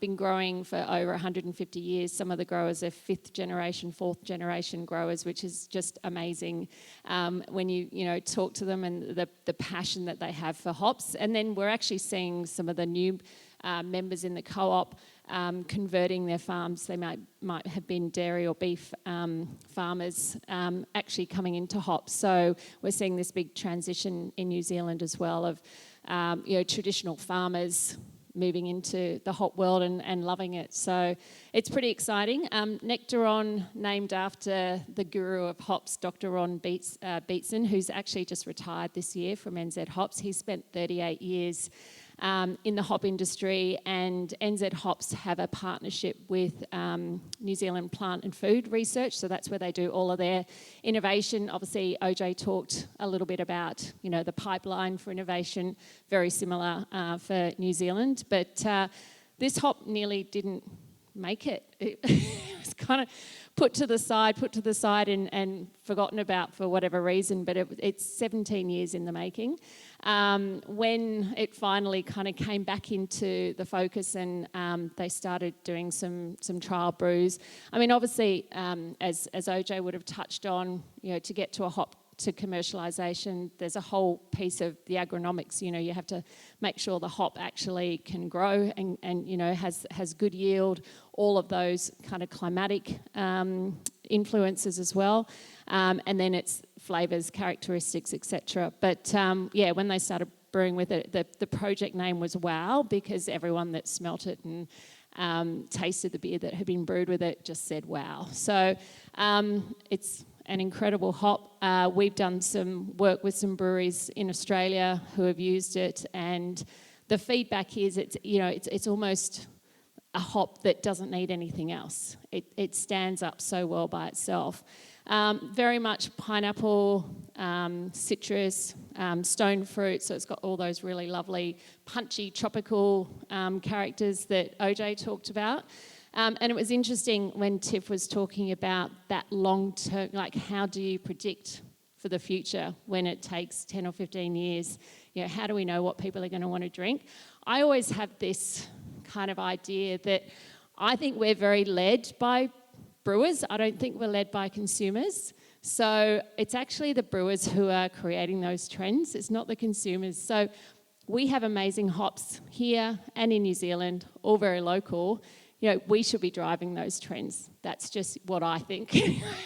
I'll get off my soapbox. But, we have the ability to, absolutely. So that means that, when we're looking at those future trends, we actually can kind of predict and start driving those trends ourselves. We've got some... Oh, we went too far forward. Oh, okay. Hang on. I'm just going to go back. There you go. We've got some spot prizes because we thought we'd have a bit of fun. Did anyone read every word on that slide? Yeah, good. Okay, we're going to test you. So it's just going to be first hand up. Who can tell me what Nectaron was called before it was called Nectaron? Yep, there you go. So we can throw you a cap. Do you want a T-shirt? Do you want a little speaker? What do you want? Some good stuff up here. A mystery box. Oh, that's a little cool Bluetooth speaker. All right, so the other thing that obviously Nectaron, great in the hazies, pale ales, IPAs, NEPAs, all of that space. Really good for dry hopping as well. And I would also encourage everyone, there's an amazing website called The Sound of Nectaron, which takes you through a bit of fun in terms of just asking you some questions about the type of beer you'd want to brew, and you can download a tailored Spotify playlist. So it's very cool. Put it on in the brewery. I had my 18-year-old son in here who's into, very cool music, and he's like, oh my God, these songs are so cool. So it does rank up there. All right, a little bit more info around it. I've probably touched on most of this, but sitting between 10.5 and 11.5 alpha acids. Cohumulone, number's good, according to Sam. He's like, yeah, that's good, because I'm the brand person and he's the technical person. Anything else on that, Sam, from a technical point of view? Nothing too much sort of stood out for me. Certainly in brewing-wise, we appreciate the sort of moderate alpha acids, about to up the usage rates on it and get more extraction without full bitterness, as one sort of point. And the total oils is, moderate to high at 1.7 mils, but yeah, certainly not too much correlation between the oil fraction and actual flavour outcome on that one. So I was really stoked to brew, the first sort of hazy with it in that sort of expression. And then other beers, I had one from Hop Nation just recently. We've done it in a West Coast style as well, and really interesting to see on that. I think it's the same sort of hop, obviously, but presenting quite differently with more colder side, dry hopping, and that sort of piece. So yeah, pretty good, good versatile one. Yeah, absolutely. I'm not going to spend too much time on this because obviously OJ has talked about this as well, but in terms of the process of getting a new release out, it starts at around that 4,500 seedlings, which then goes into less than 100 plants, moved into advanced selections once all those agronomics have been done on each of the plants, and then we start doing some trials, and we're actually looking at now bringing breweries into that last stage as well. So we have a program whereby brewers will be able to access those trial hops, brew with them, give us some feedback. We're looking to get some consumer feedback as well. And the great thing is that NZ hops, obviously, big market in New Zealand, a huge market in the US. So the US brewers love NZ hops. And so we're getting some great feedback from the US as well, and they'll be part of that program. So getting some really good insights from the American brewers too, and then obviously Australian brewers. So PBR, does anyone know what PBR stands for? Come on, there's a really cool prize there. Yes, who said that? There we go. Well, whatever. What do you want? T-shirt, hat, both? Yeah. Absolutely. So, again, something that OJ touched on was, PBR is basically your trademark. So for NZ hops, it's actually really important that we are developing these proprietary hop varieties, and that's just a way of obviously differentiation, and Nectron is clearly one of the standouts at the moment. We're not going to touch on this slide because we don't have the beer, so it was just a little tease slide, but we do have the beer, we just don't have it here, is that right? Oh, it is here. Okay. We'll have it at lunchtime. You'll get to enjoy it over lunch. Okay. James is actually here. So this is the Bridge Road Need, Volume 8, and great use of NZ hops here. So this is just some of the different NZ hops that have been used. So Pacifica, which is a really great dual-purpose bittering hop, Mootery, is becoming really popular. We did an NZ Brew Challenge recently. We had about 30 breweries sign up, and the winning beer that won at a judging level, so we had some AIBA judges judging it, and the beer that won actually used Mootery, so it's got that really kind of great, again, good high alpha acids, but big punchy fruity notes, so it almost presents as an American-esque style hop that, tasted fantastic. And then Waikato, so another good dual-purpose hop as well. But obviously Bridge Road are big fans of NZ hops because they brewed a beer with these ones in them.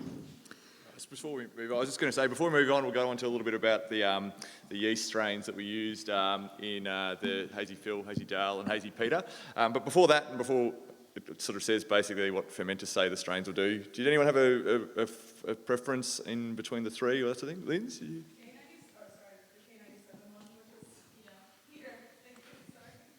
Which colour was that was yellow, K97. The yellow one? Yep. Anyone else? Any things? Can we get a show of hands maybe sure, there you go. For Peter? Yeah, or so if you can put up which beer you think was the best one. Pretty. Yellow. Yeah, actually Bit very. divided. Yellow and blue. Oh, lucky Phil's not here today.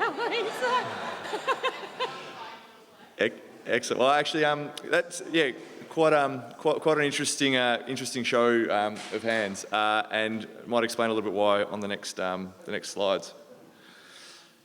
So this was taken straight off Fermentis' website. So we used 2 of the 3 strains in here that they're certainly promoting as their New England juicy sort of hazy beer styles. I mean, Fermentis is a very long-standing excellent quality yeast manufacturer who I think have in the past maybe been a little bit slow to market and a little bit sort of old school and French in marketing of some of their products, but are doing excellent quality yeast and trying to sort of show other applications for their strains in different sort of ways. From personal experience, I've been using in hazy Phil, US05, which is their neutral ale strain.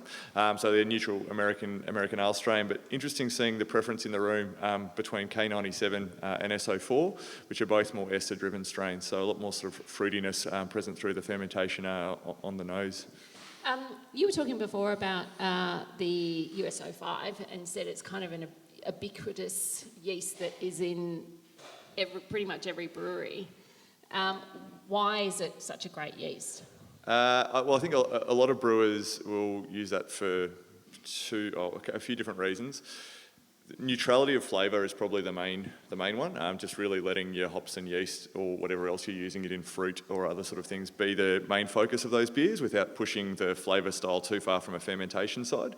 And also for convenience in using a product that can be pitched straight in as a dry yeast and getting really consistent attenuation and performance results.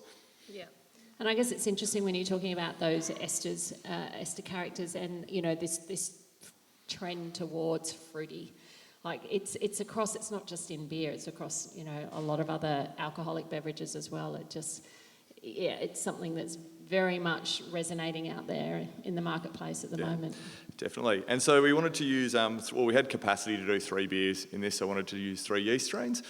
So I wanted US05 as a standard base, something people are relatively familiar, has similar performance kinetics to other yeast manufacturers in a neutral American ale strain, so even if you don't use that, it should perform very similarly to that sort of style. And then looking at a few of the other sort of estery strains that I was keen on because Fermentis are promoting them in that sort of hazy and juicier sort of style, but I didn't have any experience in using those strains. So as a bit of a background, SO4 is a sort of traditional English ale strain, generally sees slightly lower attenuation and can have an extra day or so in fermentation. Can be slightly high on some diacetyl and sulphurs, so one you need to sort of manage a little bit more carefully, but can have excellent results, when it's done well. And so, interestingly enough, we actually saw similar attenuation. I was just sharing with James across all the beers, so even with the numbers sort of technically, I was hoping to maybe see a little bit more. They all sort of sat, at about that 80% attenuation.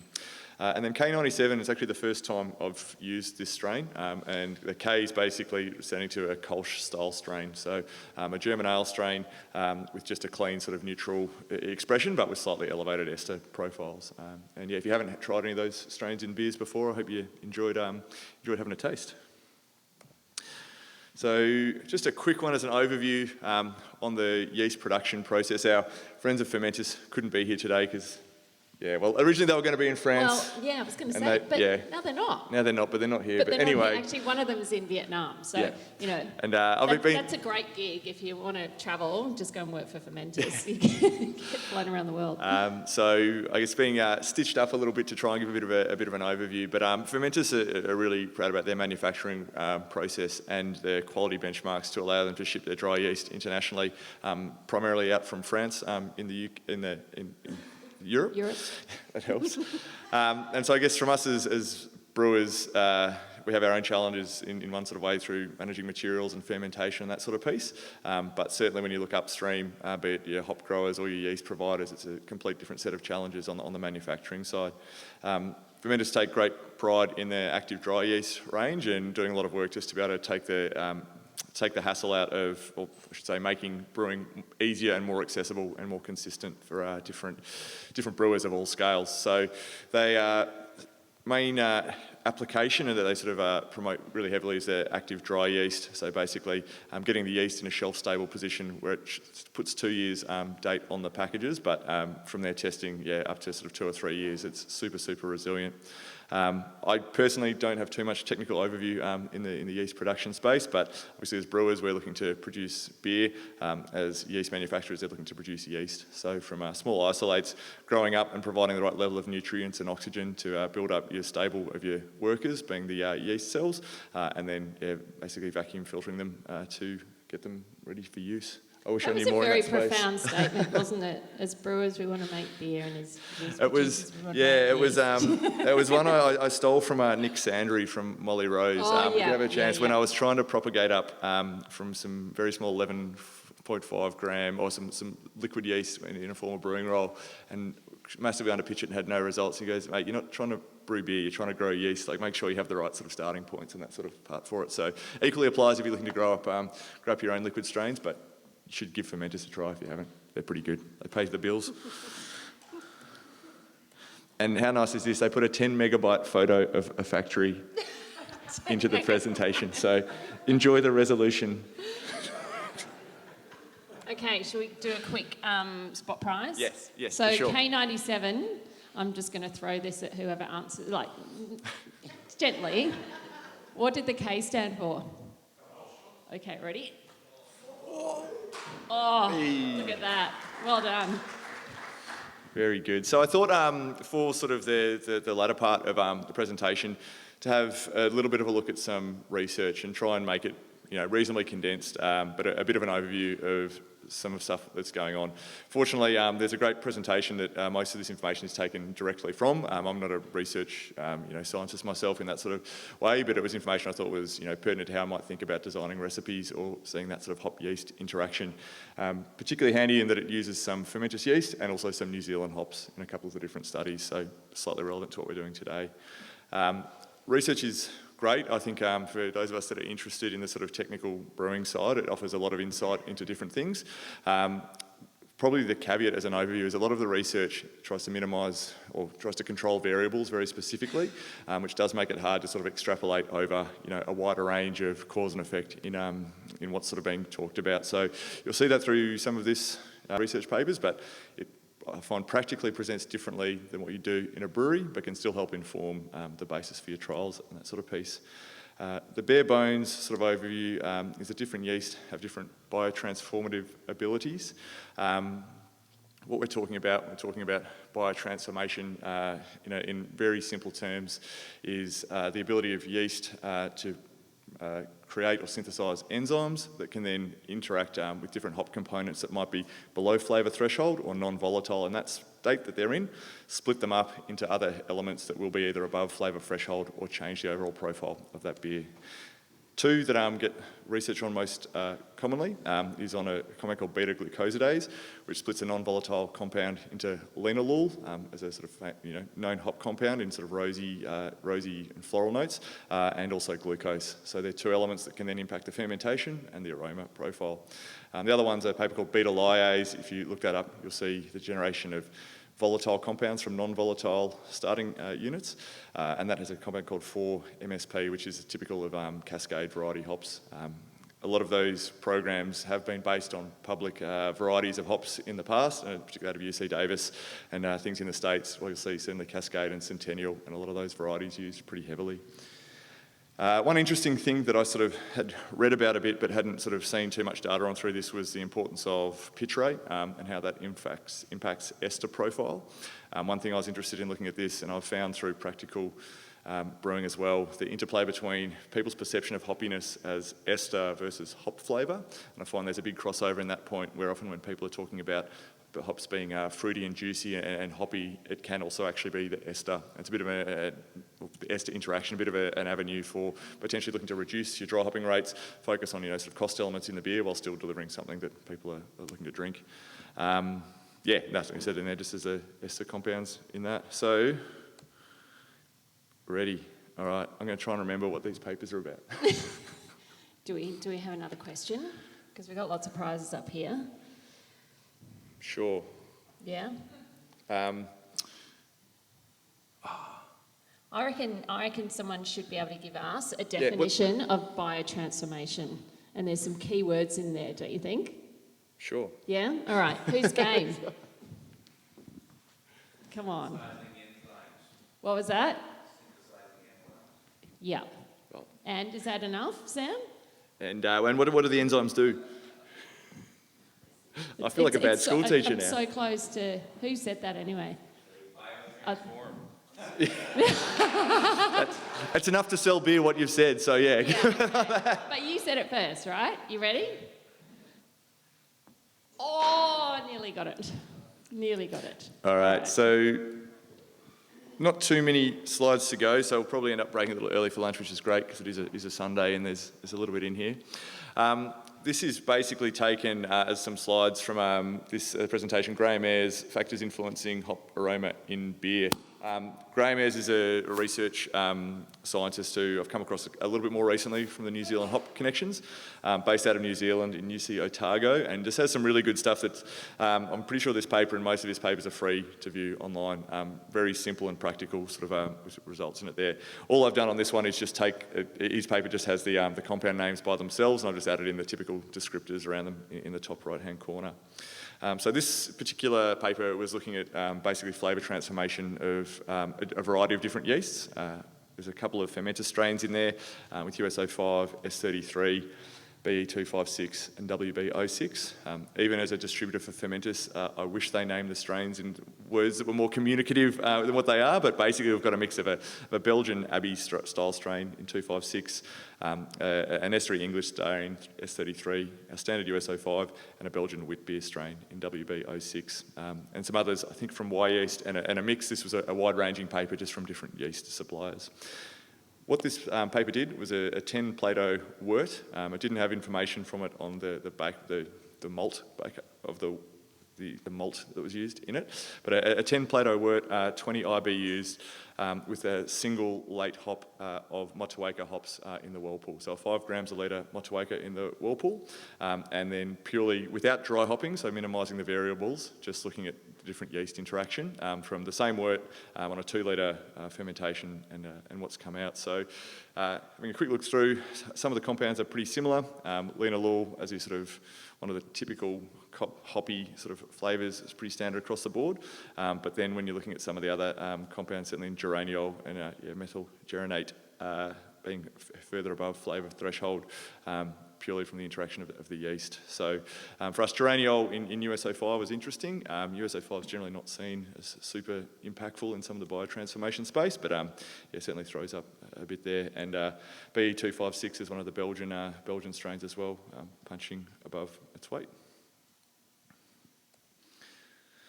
Probably one of the more interesting aspects of this paper, which is from similar, or the same paper, but another area of it, was looking at ester as a result of pitch rates. So just to talk through some of what the letters mean lower on, it was a similar style wort, but it was Nelson Sauvon as the hop at 5 grams a litre in the whirlpool.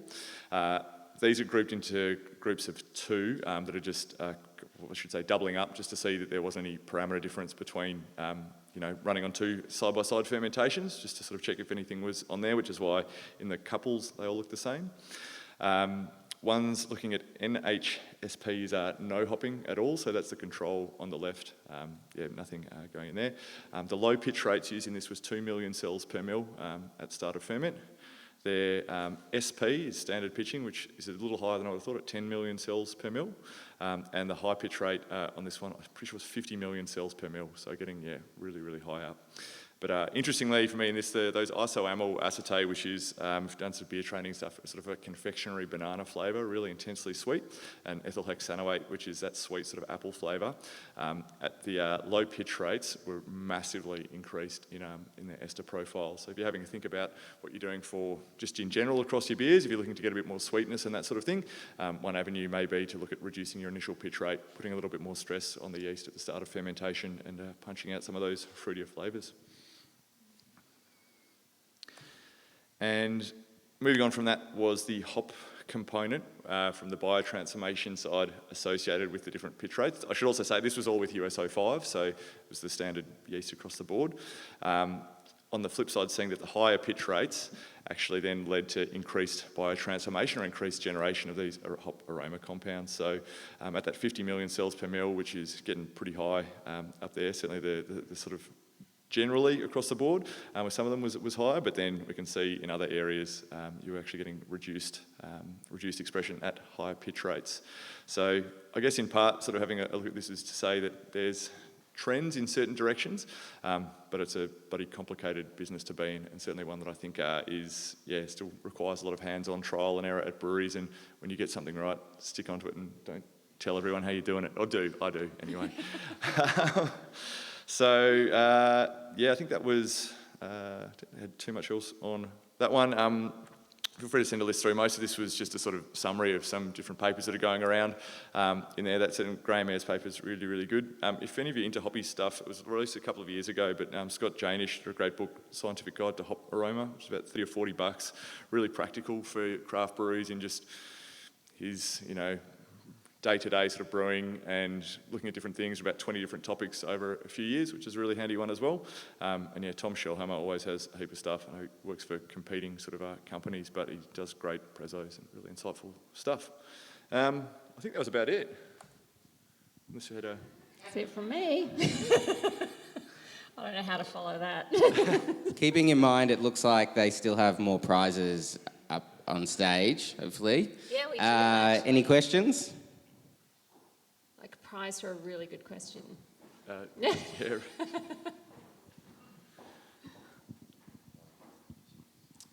Sam, just a question about fermentous yeast, and this might be more a question for a non-existent fermentous rep. But do you know much about their selection criteria and process for releasing new commercial strains? So a little bit, and I've only sort of found out a little bit recently on that through getting to meet them and their sort of yearly forecasts and that sort of thing. As I was sort of saying, traditionally have been kind of slow to the market, want to release things with a certain high level of certainty and quality, and have probably been a little bit slow in that sort of space from that side. I was able to get together with their technical R&D team about a month ago and do a bit of an oversight of their development process. They generally have about 20 to 30 different strains in sort of different stages of looking towards commercialisation. Without sort of being able to talk what they were looking to release in the market, looking at trying to release the number of things each year, so they have a few more different varieties coming through, and in some really interesting sort of areas that I think would be beneficial in the Australian sort of market. So without giving anything away, their low alcohol space, they have a huge interest in that. Currently have one strain that's a maltose negative strain, which a number of brewers are using for low alcohol beers. A huge impact in that sort of space. Some impact in some other bacteria and other non-Saccharomyces brewing strains, and also some other stuff in the sort of really hop forward estery sort of space as well. So they've been a little bit slower in the past, but they haven't confirmed to us what's coming out this year, but have sort of said, yeah, hopeful for a few more this year and going forward. So like everything, and with the hop space and that, trying to accommodate the market at a sort of faster turnaround. Got another question over here. Thanks, guys. Just with the different yeast strains and their effect on, say, releasing the glucose during that enzyme process, do you find there would be difference in the amount of available fermentable sugars during the fermentation? Really interesting. I was sort of copying this or presenting information from the presentation that I hadn't had delivered myself. Great pick up because it's one of my questions that I had as well.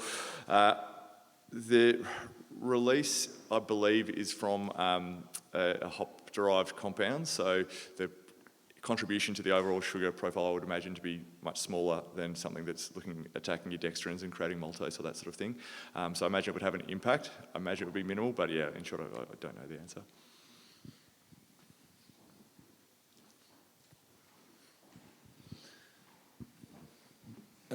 Given that yeast producers can be much more tactile than hop growers, the 10 to 15 year period and yeast developments can probably happen much more rapidly.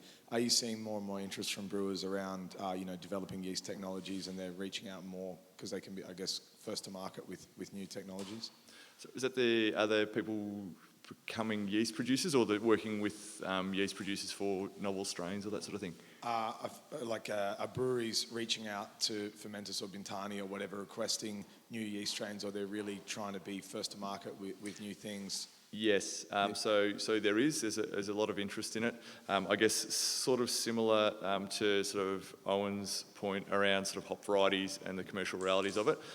We certainly field inquiries from different people. I guess Fermenters takes feedback really positively, and that what we're sort of feeding back to them will help guide what their overall sort of commercialisation schedule is. But they are also open to working with breweries on novel strains and specific projects.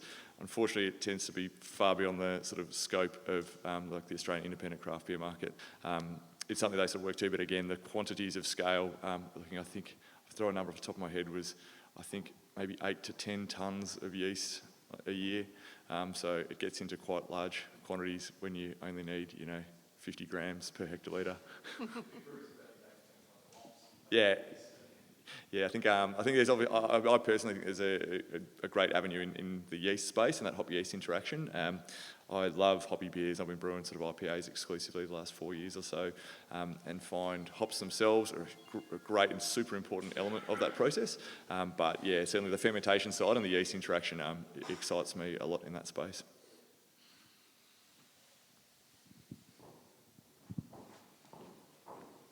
It's all right, I've clocked you all, so I know who to give prizes to. I'll stop throwing things. OH&S issues. Kiralee, just a quick one for you, okay. please. Awesome. NZH107, Yes. is that going to become a proprietary? Is that continuing, or? It's in the pipeline as a trial hop, but yes, it's going to go to that last stage, and if it ticks all those last final boxes, then yes, hopefully it will go to commercialisation. But yeah, it's definitely up there as one of the hops we think is interesting. Yeah. Yeah. I agree. Yeah. An avid fan here. Anyone else? Kiralee, have there been any sort of beers that have really showcased Nectaron that have quite surprised you, or what are some beers that have really, you thought, have just nailed the hop? Yeah, I mean, look, I think as part of the Great Brew Challenge, there were some amazing Nectaron beers in that. Stone and Wood, Stomping Ground. Their Nectaron of the Gods was an amazing showcase of Nectaron too. So, and also the Hop Nation, the collab with Bintani that was recently launched. But there's actually not a lot of beers yet in the marketplace, and I know why, because there just wasn't much of the hop around. Very happily can say that this year's harvest is about 3 times double what was harvested last year, and next year will be 3 times that. So Nectaron is going to become the biggest hop for NZ hops. So that's how, again, to OJ's point, the growers see the opportunity in it based on the feedback that they've had from the breweries who have used it. So yeah, we'll see a lot more beers showcasing Nectaron, I hope. I think. And are brewers pulling that quite quickly in terms of really wanting to get their hands on it and use it in Australia? Yeah, it's the one hop that everyone asks about, and as I said in the past, there hasn't been as much of it available, but certainly I think Sam and Annika and Dale, there's Nectaron available, right, guys? Yeah. Yeah, there is Nectaron. And yeah, we're in actually the country and coming over soon. Yeah, and so we're in our final stages of lot selection as well. So we're going through and doing. We basically can dictate, or not dictate, I guess, be in conversation around the actual lots of that hop that come into the country. Unfortunately, it's not on a individual brewer level, but with some of our sort of customers, larger value customers, to get together and basically determine which lots we're going to purchase for the Australian market in that. So that's coming up. Really soon, imminently. And another quick point on Nectaron is that, it's been a little bit in limited supply, and I think in one part it's a premium price product at the moment, being in smaller quantity and smaller production scale on the agronomic side, but looking for that as the capacity increases around that hop variety to get that price down to a more competitive point for some of those core range beers and other things. I've seen great success in limiteds, and so we can actually hold a higher price against the cost of the beer, and over time, hopefully seeing that sort of come down to become more accessible.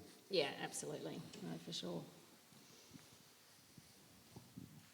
Question for me, given I guess we were talking about before the impact, say, environmental impacts of importing a hop versus buying one locally. Do you see a future state or possible scope where, I guess you've got two competing entities in HPA and NZ Hops creating their own proprietary hop, but somehow that those companies might collaborate in the future where something like Nectaron is grown in the local area in the high country and Galaxy could be grown in New Zealand hops? I'm sure that's a big question to ask, but could that be a possibility? Do you see scope? OJ had also mentioned about sharing breeding material maybe as a first step to achieve something like that. Yeah, look, I absolutely have no idea the answer to that question, but I think it's a fantastic concept to do that based on that sustainability piece, because there is shipping, and that's it's a big part of the sustainability equation, isn't it? And look, I don't know, OJ, let's have a beer, let's talk, he's got an opinion on it. OJ's got an answer. Just an opinion. I'm good for an opinion. Everyone knows that. What goes on in here stays on in here. There's except for the live stream over there. There's a precedent for competitors collaborating on a breeding program. The HBC is Haas and Yakima Chief, and it would be pretty exciting to be able to cherry pick material out of NZ Hops and HPA's individual breeding programs and cross those. I mean that's a genetic mix that isn't available currently, and that is what drives diversity. So, it would be absolutely fascinating. Yeah, I agree. Imagine Nectaron and Galaxy or Eclipse getting together. Be exciting. Yeah, it does. It does. Anyone else? Well, maybe that's why. I'll just repeat it. Sorry, which one was your favourite? Yeah, I just love USO5 too much, but clearly I'm making beers that no one likes. So anyway, it was interesting though when we first tasted them. That was the one that stood out to me as well. So I was surprised. I don't think there was one vote for Old Phil. Poor Old Phil didn't get a vote. But yeah, I mean they all taste amazing. So. It's stoked, and again, thanks to the Bridge Road crew and that for basically doing the important part, the fermentation side of management and filling up a silly small number of cans from keg on a 10-head filler and getting stuff in here today. Really, really appreciate the opportunity, and thanks very much, Ben. Yeah, absolutely. Sam, on that, if you had your time again with those beers, is there something else you want to do with them, or if you did a similar project, like if you could just tweak one thing? Good question. Top of mind.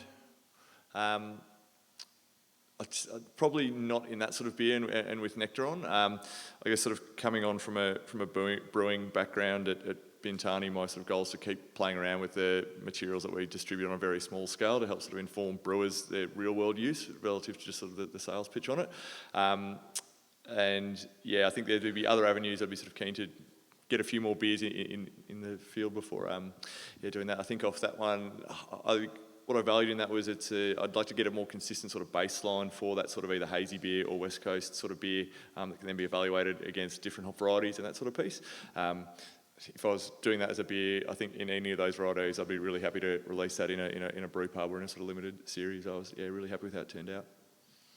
I think it's also raised quite an interesting concept around the consumer. The consumer's very aware of hops and hop varieties, yet the yeast component, I think probably is that awareness is so much lower. But just having those three beers with exactly the same, and it was only the yeast that changed. Is there an opportunity to kind of highlight the yeast that's being used and the characteristics of the yeast? I know yeast is sometimes seen as not a very sexy product, but it has such an impact on the beer, and we don't talk about it. So it's raised, a quandary, an opportunity, a challenge to me just by tasting those three beers with three different yeast strains. And do we need to make yeast a bit more of a hero? I think there's avenue for it. I also know it does become quite the sort of intellectual property piece that's important to your brews. So particularly if you end up going to more than one yeast strain or that sort of thing, I think people can be generally sort of open if they're using one sort of strain or it's pretty standard. But yeah, if you're putting in the time and effort, as you can see, just between varying a few different things to a point you've got your own sort of yeast blend or sort of co-pitch sort of quantities and that worked out. Champion the manufacturer or the sort of use of it, but generally keep that a bit more sort of that's it. Yeah. Okay. Interesting. Cool. If there's nothing else, maybe. Any?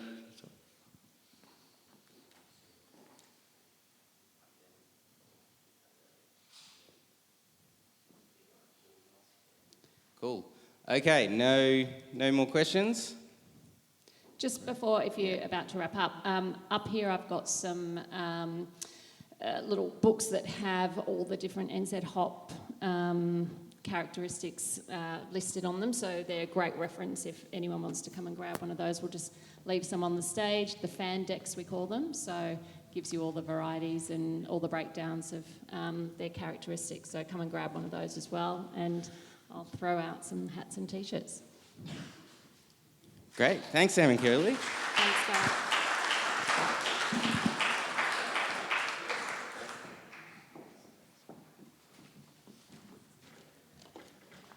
Thanks, guys. That was genuinely fascinating. I don't think I've ever done it. Well, I've never done a beer tasting like that, so I think that was a really good opportunity. So we're running a bit early, so we will break for lunch now. If you're tuning in from the live stream, we'll be back at about 1:15, and or if you need to leave, lunch will finish a little earlier, but we're starting earlier. Great. Food's out the back.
Hello, everyone. Welcome back. I hope we all had a good lunch, including those at home, and are feeling refreshed and ready to go.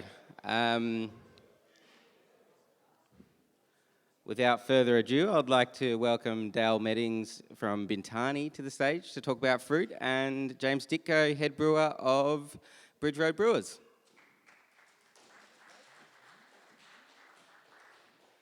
G'day everyone, welcome and thanks for having us. Benny, thanks for an awesome day yesterday, mate. That was just terrific, and all the brewers who put beers out, that was just, I think Sam said it, without fault they were great. So it was good to be able to get out there and just drink some beers with people again. So well done, and the rain didn't dampen anyone's spirits, I think, which was terrific. This feels a little bit heretical at a hop symposium and hop festival to be talking about fruit, but nonetheless, I'll forge on. So I've got James up here, who's the head brewer from Bridge Road, and we'll bring him up a little bit later and get into some questions, because you really want to hear about, hear from the person who uses this stuff and knows what he's talking about. So, but I'll rip through a couple of slides. The kind of format that I'll take, we'll do a little bit of a backwards look and look at the history of fruit in beer, then also where we're at today with it, and then the formats that fruit comes in and that, sort of impact and dictate a little bit which beers you use different formats in, and then we'll hook into the questions. So just, as I've mentioned, James, the head brewer at Bridge Road, I think, 7 years you've been there, James? 6 years, I think. 6 years, yeah. and then previous to that, Moondog? Previous to that at Moondog, and did a little bit of work over in Germany before that. Right. Where you can't put fruit in beer. No, they're a little, got opinions on that, don't they? All right, I'm the co-CEO at Bintani, and I've been sort of floating around the industry for a long time now, and mainly in a sales role, but so I've got a fair bit of experience with a lot of our products, but to be honest, no real practical brewing experience. That's why James is going to be important to this one. Okay, so just looking backwards a little bit, fruit has a very long history in beer, but it's probably fair to say it hasn't been overly spectacular or really particularly important. When you think about the major brewing centres, like you mentioned, the Rheinheitsgebot prevents fruit being added in beer in Germany. The UK, there's probably examples, but it's not an overly important ingredient in English beer. In the more modern markets, the US hasn't traditionally made a lot of use of fruit, Australia nor New Zealand, so it's been there, but it hasn't always kind of been at the forefront of people's thinking and drinking. Probably the only real notable exception is Belgium. That beer, if you've never tried that, you should do so. It's pretty exceptional. It's a funny one. They are challenging beers. This is a Creek Lambic, which, if you don't know it, they're a bit of an acquired taste, and they're probably not going to be for everyone. So, which probably partially explains why they're a little bit of a niche, and they're still, for a long, long time they were confined to Belgium. And even there, it's not a particularly long history. It's only from about the 1900s that these beers were being produced with sour cherries and then later on some raspberries and even later a bit of peach. So it was fairly localised and not too widespread outside of Belgium, but a hell of a beer. So today, where is it? Probably in short, thanks to craft, we're seeing it everywhere. I would say that there wouldn't really have been a time in history where fruit has, had such an important place in beer, and you're creating so much excitement and interest and diversity and development in flavours. We moved out of peak lager, commercial lager. Craft beer dragged us kicking and screaming into a new world of flavour, and I think it didn't instantly ignite. It was a bit of a slow burn with fruit. Initially there was a bit of pushback from a lot of brewers thinking that fruit didn't hold a particularly strong place in beer. There was an early perception that hops and fruit didn't play well together, but you listen to OJ and Kylie and all the flavours that we're trying to bring into beer through hops, it's fruit. So let's go to the source and actually put some fruit in there. Like, get some passion fruit, get some pineapple, get some mango, all these flavours that we're trying to replicate with hops. You know, we can do it directly and we can do it cheaper. But yeah, so craft beer, it's really changed it, and it's brought fruit to the forefront. When I think about fruit in beer, the thing that's the sort of segment that springs to my mind are fruited sours, and not just those kind of creek lambics and that style, but the kettle sours, the lighter style of sour beers that pale malt, low hopping, and varying degrees of acidity, but really overall they're just a brilliant vehicle for fruit flavours, and you can layer just about any fruit flavour into those beers and it works particularly well. And I think the rise of that little segment into the consciousness and the palate of craft drinkers has been really incredible. It's been fast, and I think it's here to stay, particularly the summer months. Like, those beers just absolutely knock it out of the park during summer. So I think that's what springs to my mind. The other sort of broad area that they're used in is pale ales, IPAs, and then it moved into the NEPAs and hazies and juicies, and then even further into dessert beers and milkshake sours and smoothies and whatnot. So that, like, when you think about that range of products, you go from a creek lambic through to a grapefruit sculpin. It's a really wide palette and wide range of products with very, very different production techniques and flavour profiles. So it kind of leads the discussion into the forms of fruit that are available to brewers and how they're all used. So the first one I want to mention is fresh fruit, which really, it's the most authentic, it's the most natural, and for the most part, it's going to be the best option for you. It's going to give you the flavour. If you want a mango flavour in your beer, put a mango in your beer. Like, you're not going to beat that. But there are a couple of drawbacks with it, and everyone who's dealt with fresh fruit in beer is probably well aware of these. You've got the preparation of the fruit, whether that involves peeling or pitting or chopping or whatever it may be.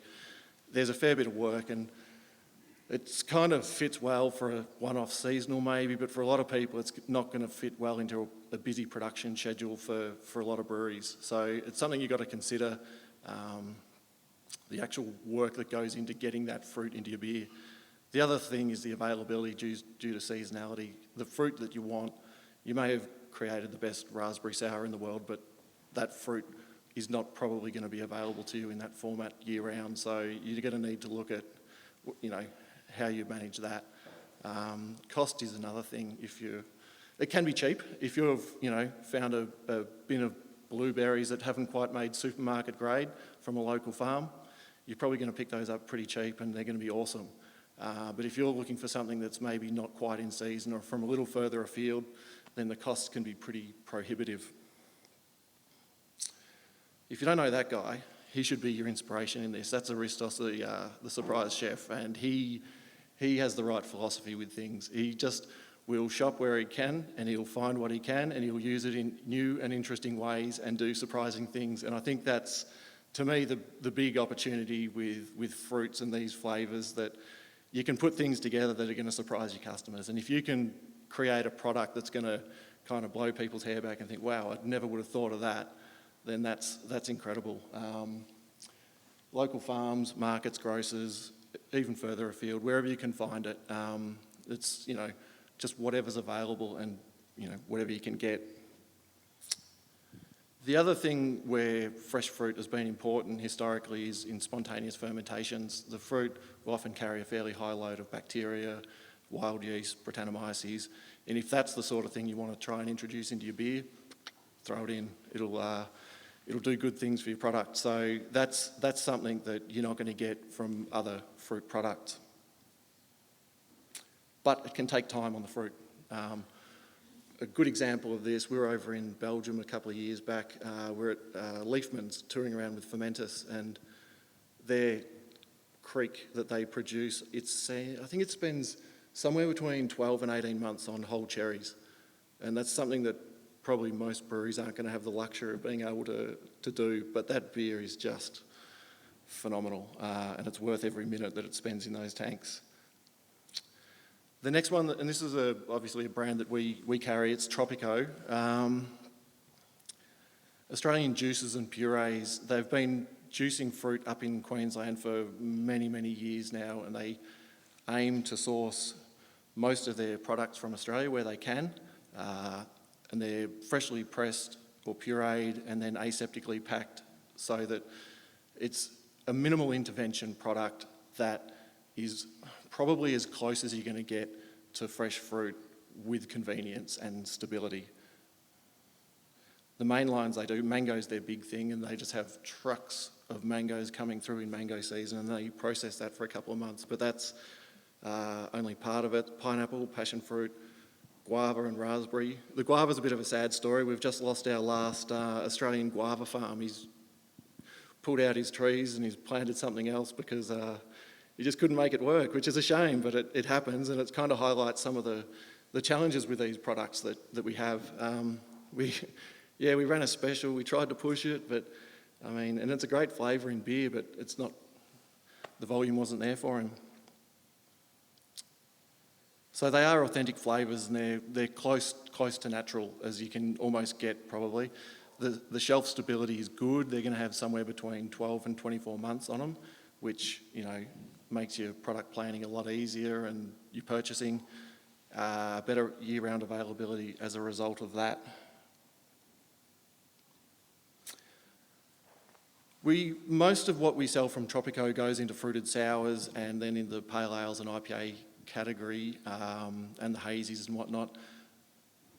The good thing with it is it carries colour. Like, it's not only the flavour and aroma that you've got, but you will get colour and you will get some pulp and some haze from these.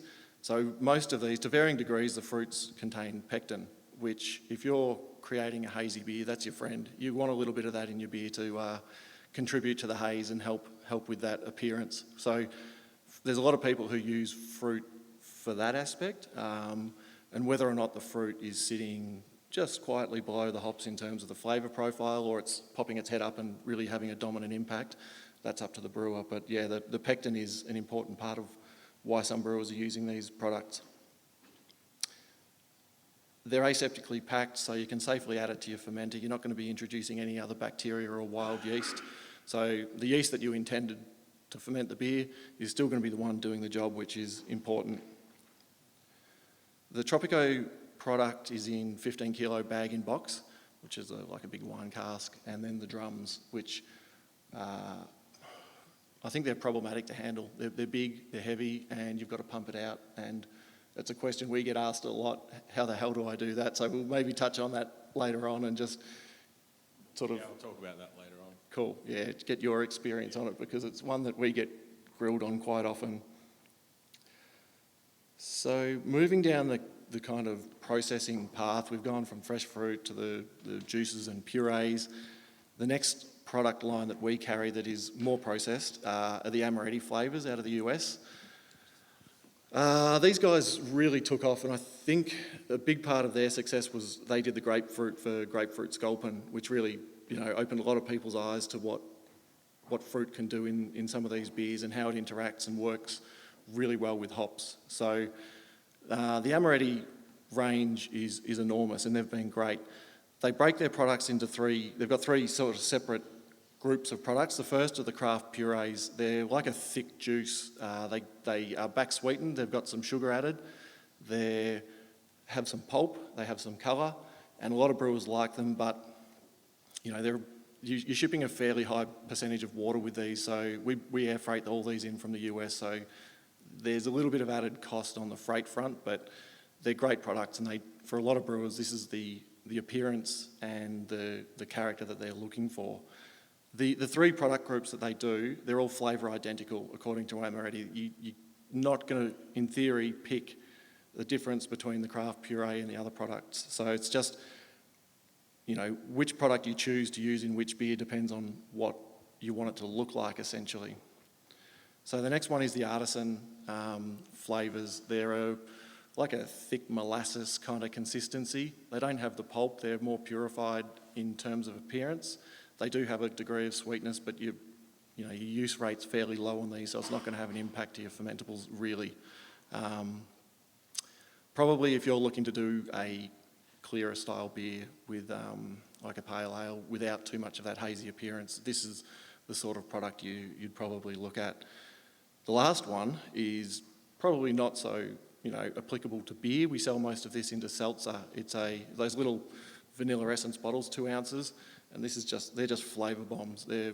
They're intense and they're insane, but they're great. They've got no colour for the most part and no added sweetness, which is something that the seltzer guys are looking for. But they work really, really well in seltzers, but we don't sell too much of it into beer because it's not giving those other things that brewers are typically looking for. The range of flavours from Amaretti, as I said, is just... How many SKUs would we have, Annika? 500? Yeah, it's... They're not all fruit flavours, but they do salted caramel and habanero and whatever it is. It's like a Willy Wonka world of flavours, but yeah, it's huge. They're, like, from a consistency point of view, you're not going to beat them. They're going to be identical every time, which is great. The shelf life's long, the availability is good, and they're easy to use from a handling point of view. So they do have advantages, but as I said, you're sort of picking your point and your product along that processing scale and depending on how you want to use the product. So, James. That's me. I want to hook into some questions for you, and then we'll open it up to the floor. What I might do is, I've got a bunch of questions. I might put them all up and we'll work through them, and it'll mean that you guys aren't asking the same ones that I'm asking. But yeah, once we get through these, if anyone does have any that they want to direct to James, it'd be And great if you want to add opportunity. anything during each question, just yell out. Yeah. Might be the easiest way. Yep, cool. All right, these are the ones I prepared earlier. So firstly, you've had a lot of experience brewing with fruit at Bridge Road and Moondog, I assume? Yep, yeah, both. So I think I've used fruit and all different types of fruit in nearly any different beer. So there's a few do's and don'ts. So, okay, first one there. Oh, what forms of fruit? I mean, when I started here at Bridge Road, we had the Foeder Mayday series, which was all 100% Brett, fermented in the Foeder, and as I think OJ touched on before, Bridge Road's got a big, like a push towards provenance and using local and that sort of thing. So that whole series was about finding local ingredients and using them in that beer. We did a lot of different fruits. And yeah, that obviously is a bit more difficult, so that was low volume. And then, so what do we got? As we started moving on more recently and started doing higher volumes in our sour series and really big volumes of fruit in those beers, we moved more towards the purees, aseptically packed stuff, which is just a lot easier to process. You don't really want to be trying to process 4,000 kilos of fruit, which we've done. And I guess that sort of plays to the availability part as well too. For a year-round product, you can't always get the fresh fruit you want. Yeah. The next one there is, were there any notable failures that you'd want to talk about? I think... What are they? None? What are they? We might have to get Sam up. Failures. A notable failure, probably I wouldn't say a failure, but a learning curve. Talking about using lots of fruit, high volumes of fruit in big volumes of beer. Trying to process 12 pallets of watermelons through a household juicer that we bought from the op shop. And I think it's not that bad. I don't mind those things. I always enjoy doing beers which are quite difficult and seemingly impossible. I think it's fun. Yep. However, we did run into a few issues with the fresh fruit. We like to try and pasteurize it because it's not, like you said, it's not aseptically packed. You're chopping it up on a table, putting it through a juicer. Then we're adding the pulp back into a bucket and then blending the two together and then adding that to the beer. So all of it was there still. So how did you clean it up? Well, so we couldn't get access to the kettle to heat it. So we just added some PMS to the fruit. And then, unfortunately, because it took so long to process the fruit, it was a bit late in fermentation, didn't quite blow off all the sulfur that we would have liked. So some of the packaged product had a bit of sulfur when you first open it. It blew off pretty quickly, but like I say, that's just one of the learnings from trying to use whole fruit in that big volume. You know, it does take a lot of time. Was that a sour? Yeah. Yeah. That's good.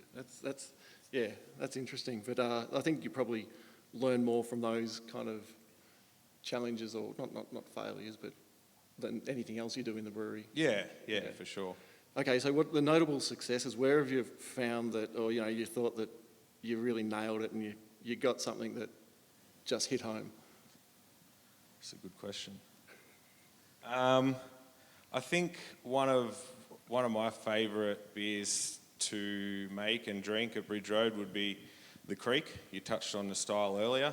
Yep. Spontaneous fermentation. We use local cherries, send a bunch of barrels out to the local cherry farm, pick the cherries straight into the barrel, and then we just put wort in there and let it spontaneously ferment. Stays in barrels for 12 months, and then we get it out and package it just before the next harvest. Yep. I mean, it's, yeah. You're answering my last one there. So you've done the fooders, you've done barrels. Yeah. Do you use it in stainless, obviously? Yep. Yeah. Yep. Everywhere really. So a lot of the time when we did the foeder beers, we didn't want to add fruit directly to the foeder. So we would quite often do primary fermentation in the foeder and then transfer into stainless.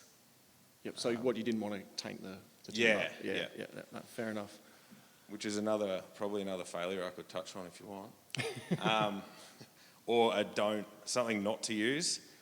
We did a grape beer with pressed grapes from a local winery, still on the bunches, and put them in the stainless tank, and then rack the beer on top of it. And surprise, surprise, you can't get them out again. And I ended up in the fermenter with a shovel, getting them out the door. So yep. Don't do that. But it's good. Like, I mean, grapes are one that I haven't really mentioned, and there's something. I think they're hard to work into beer in a good way, but I mean, there's so many great grape growers and vineyards around Australia that if someone can hit on something good there, that the scope for that, I think, is enormous. And like those, yeah.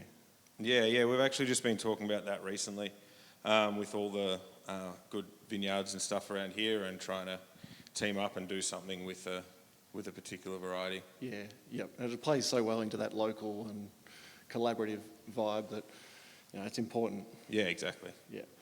All right, so the handling in the brewery. So to me, the bag in the box is easy. It's a 15-litre thing.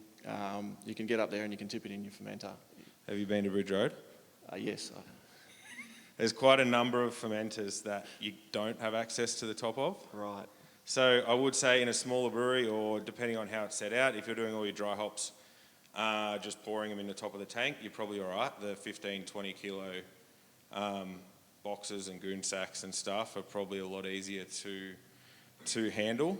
But if you do have a capable pump, the 200s are much easier for us anyway. So you need a flexible impeller pump to do it. Variable speed, don't try and do it with anything else. And don't get anything that's extra concentrated. I don't know if Tropico, not sure if that's where we got it from. There was like a double concentrated peach. Nothing pumps that. But yeah, if you do have access to the tops of your fermenters, it's much easier, especially if it's small scale. But again, if you've got to go up and down a ladder or whatever, I think we just put in our latest sour, which is, released in a few weeks, or a month maybe. And there was 3.5 tons of fruit went into it. So if you're trying to climb up a ladder with 20 kilo goon sacks and pour it in the top, it's a long day. Still not really ideal. No, that's tough work. Which is where, if you can get away with using juice instead of puree, go for that. It's a lot easier to handle. I don't, depending on the style of beer, I prefer the puree. Yep. But what, because it's appearance-wise with the pulp and it just gives a bit of texture and body, and yeah. No, I think a lot of people do prefer the puree as well if they can get it. Yeah, it seems to be. Or sometimes a combination. Like I say, it depends on the style of beer. Yep. I think the other one that's kind of sprung to mind as we were sitting here today was whether or not there's any particular yeast that you've found interacted particularly well with fruit. I know, like, at the rate you're going to be adding it, the yeast, none of the yeast will have problems fermenting the fructose and the sucrose that's in there. They shouldn't. So I don't think fermentation's an issue, but is there any kind of... No, we've never had any issues. I would suggest, so I'm just going a little off topic, but don't add it right at the start. Add it later on so you're not shocking the yeast too much. Let it get through that primary fermentation and then put the fruit in. Yep. It's just better for the yeast. But as far as, I don't know, USO5, that was my favourite. Seems to work well in a lot of places. I don't know, I can't think of anything in particular. All the Brett beers worked really well. I know not many people are using Brett out there. They're 100% Brett beers. So 100% Brett, you get a lot of sort of pineapple-y, bubblegummy flavours coming from it, and that goes really well, interacts really well with the fruit. Yep. Yeah, it's interesting. Even a lot of the esters and the sort of yeast byproducts that we're looking for are often fruit flavours. Yeah. So it's, once again, it just works in beer. Yeah. So I don't know. I think, like, having the Sailor's Grave wizards here and seeing yesterday the lineup also at Dollar Bill, I think that the way people are responding to these new styles of beers or new old styles of beers, or however you want to phrase it, it's important, and I think it won't go away, and it's something I think most breweries probably should try and get their head around and figure out how to use, whether it's in a sour or a fruited IPA or whatever. I think there's the scope for it is huge, and it just better than hops. But no, if anyone's got any comments or questions or stories with their experience with fruit that they feel might be relevant, it would be great to hear anything from the floor as well. We do have a number of brewers in the audience that have used a lot of fruit, I think. Brendan O'Sullivan, I'm looking in your direction. Anyone got any comments or thoughts at the moment?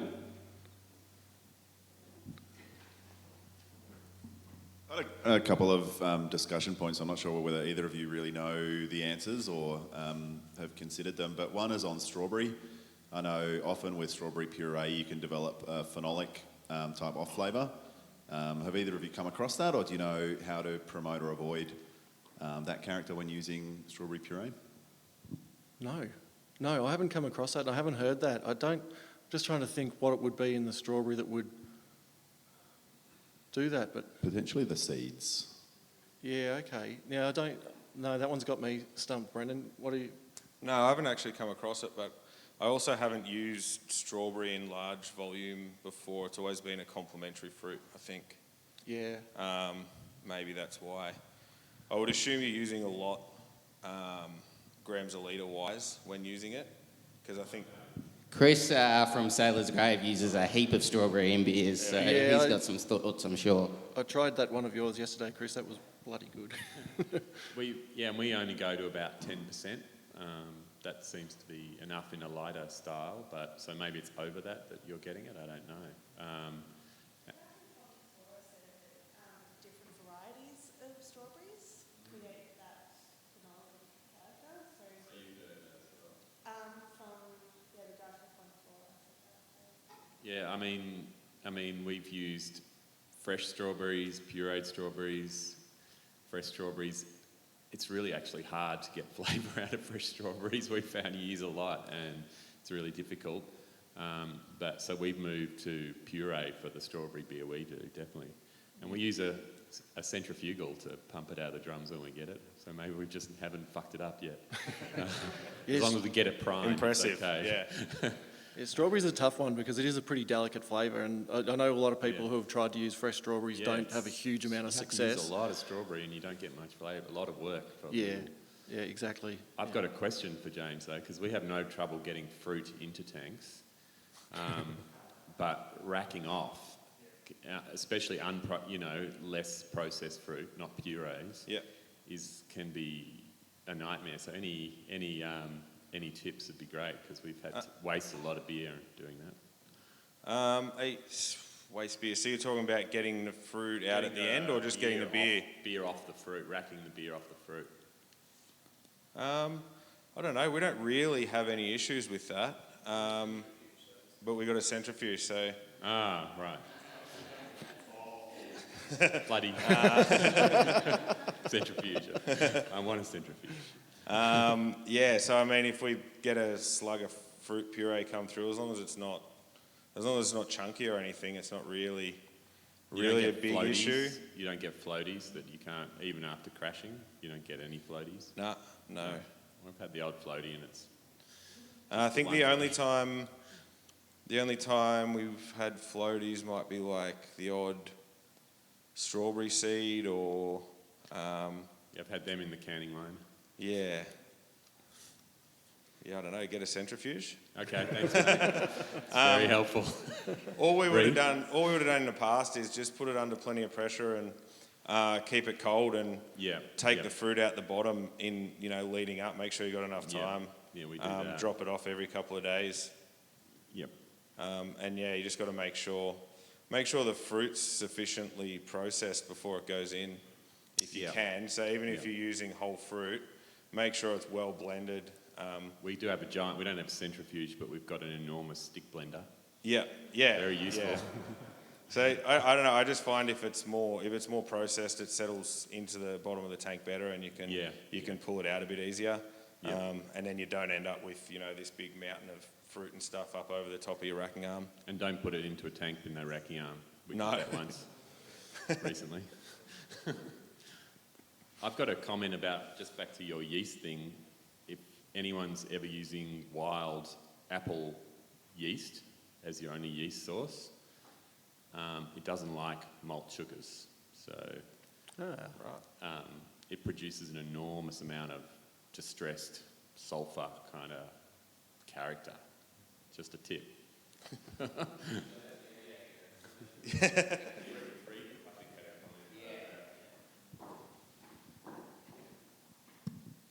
I was just thinking how we really need to form like a support group for brewers that use fruit, because all of us have a nightmare story compared to hops, which everyone gets along with hops pretty well. Fruit, we love it, but we hate it. So just a little help for Chris and anyone else. We would also have no centrifuge, but we do have a little bag filter, little over-the-top bag filter. Ellerslie, not to support other suppliers, but Ellerslie sells that filter and kit. Inline, yeah. So you can basically buy bags, and you can buy them in different micron increments. So quite coarse, just to get the floaties out, all the way down to fine enough to nearly polish a beer, or at least to give it some sense of filtration. Look into that. It doesn't help you for actually, not pulling fruit through, but at least it'll keep it getting to the bright tank. You can blind the filters quite quickly. It's probably the biggest downside of those. So. Thank you. The only other thing I was just thinking I have done in the past is, if you've got a free fermenter, use more than one tank. So rack it off in advance into another fermenter, and you've got rid of 90% of it, and then that'll settle out. And then next time when you go to bright, it'll be a lot brighter and a lot easier. Just take a lot more processing and cleaning and purging. Yeah.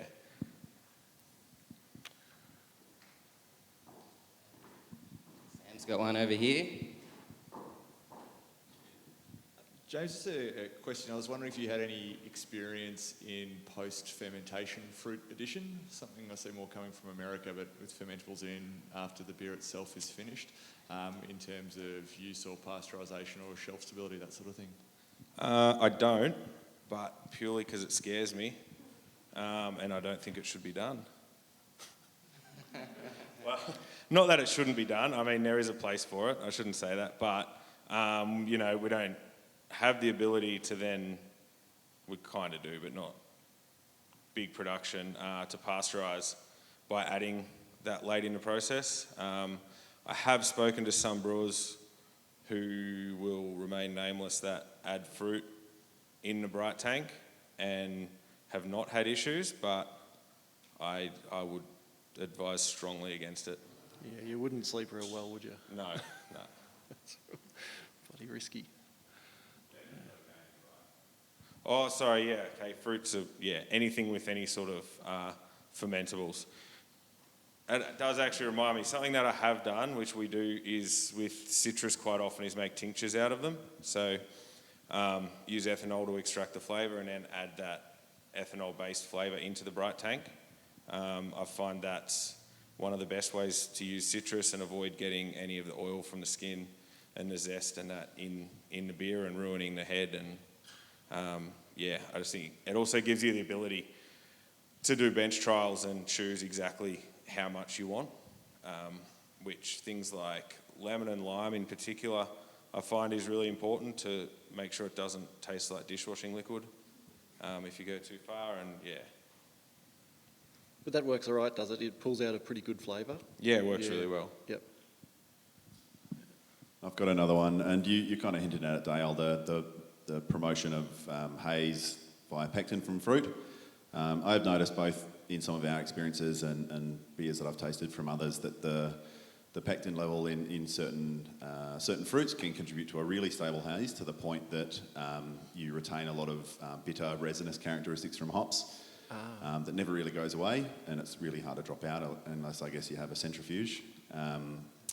But may also contribute to particulate later on as well. So are there any lessons learnt or thoughts around how to minimise that kind of hop spice or dandruff from higher levels of pectin?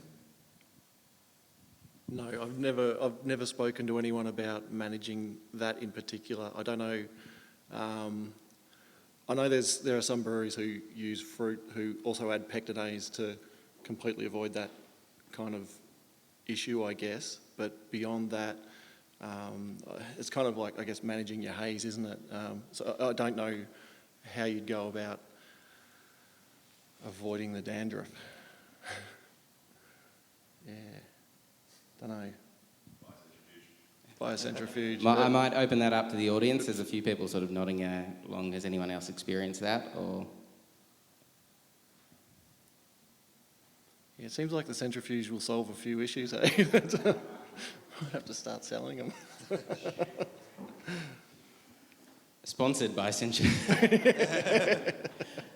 Any other questions from the floor? All right, very good. I've got one last piece of wisdom.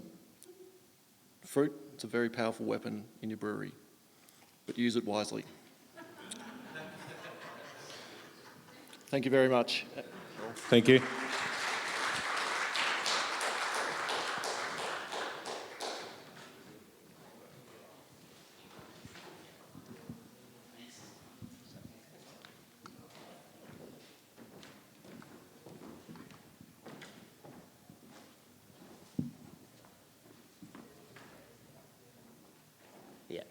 Okay, thank you, Dale and James. Unfortunately, due to everything going on in the world, Garage Project and Mountain Culture can't be here today to present in person, but during the week they got together with Ben to talk through making hazy beers, designing great hazy beers.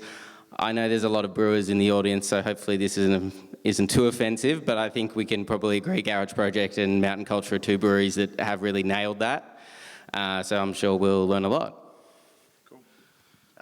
Yeah, thank you. As Will alluded to, those guys can't be here, but not wanting to disappoint people, I organised a quick Microsoft Teams recording on Friday afternoon and got some really good insights. Probably not what brewers are expecting to hear about, but it's not all about yeast selection and hop selection or malt selection. Some other really great insights from Pete at Garage Project and DJ, who most of you would have seen yesterday. So bear with me. There's quite a funny moment or two in this where DJ's video froze and it's got him in unflattering look, so don't laugh too hard. Fingers crossed this works and works on the stream as well. Yep. Yeah. Cool. Okay. Hi, Pete. Hi, DJ. Thanks for joining us today, remotely and preemptively ahead of the symposium that I'm presenting this at now, which is 2 days in the future from this recording. We're just getting together to talk about hazy beer and I guess give other brewers some insights into the world of hazy, what you guys do and what you've learned. Jimmy and I will chime in about what we've learned, particularly on some of the recipe stuff we did with DJ, some of the malts we hadn't used before in making this year's Hazy Harvest. We had a hell of a learning curve and a few stuck mashers and shit all over the floor. You almost got uninvited. It was a trying sorry, time. Ben, that might have been a stitch up. That's what we were wondering. It's got you. That's the beauty of collabs is you can make other people do whatever you like, eh? We think we're being stitched up. So I guess I'll start with Pete, and my question was, when did you make your first hop-forward hazy beer? I think it was, I can't even remember the year. It was Party and Bullshit, which is still going strong, which is great. And we did it after, Joss and I went for a little jaunt around Vermont. Went and visited Sean at Hillstead, and obviously it was exactly the moment that Heady Topper was just fucking starting its meteoric rise to being kind of the hazy beer that everyone wanted to try. And look, I found them really exciting, but to be absolutely honest, just a little bit cloying and sweet for me, especially Heady Topper. I mean, maybe it was just some of the ones I had at the time. I love the haziness. And at GP, we've been quite happy to embrace haze for a while. Always felt like, being too slavish about making everything absolutely crystal clear was a bit dull. So, we'd already done quite a few sort of hazy IPAs without really embracing it. So I love the haze. I live like the kind of the super expressive nature. So I've got to say, I found something just a little bit too sweet and out of balance at the time in Vermont there. So we came home, we did Party and Bullshit, which is actually, it's a hazy, but it's quite, got quite a minutes to it. And we did it, and we actually hosted the West Coast IPA challenge. So everyone else was doing West Coast IPAs, and we turned up with the first, I think it was the first hazy IPA anyone had ever done in New Zealand. And fuck, it pissed people off. They were so upset.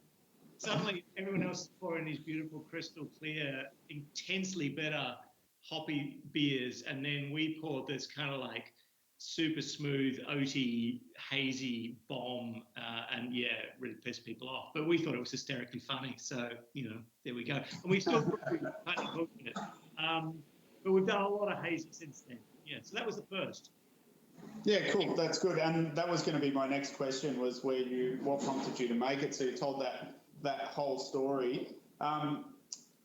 DJ, same for you. I mean, when you came back home to Australia and started Mountain Culture, did you kick off with a hazy right from the get-go? And had you done much hazy beer in your previous Australian brewing?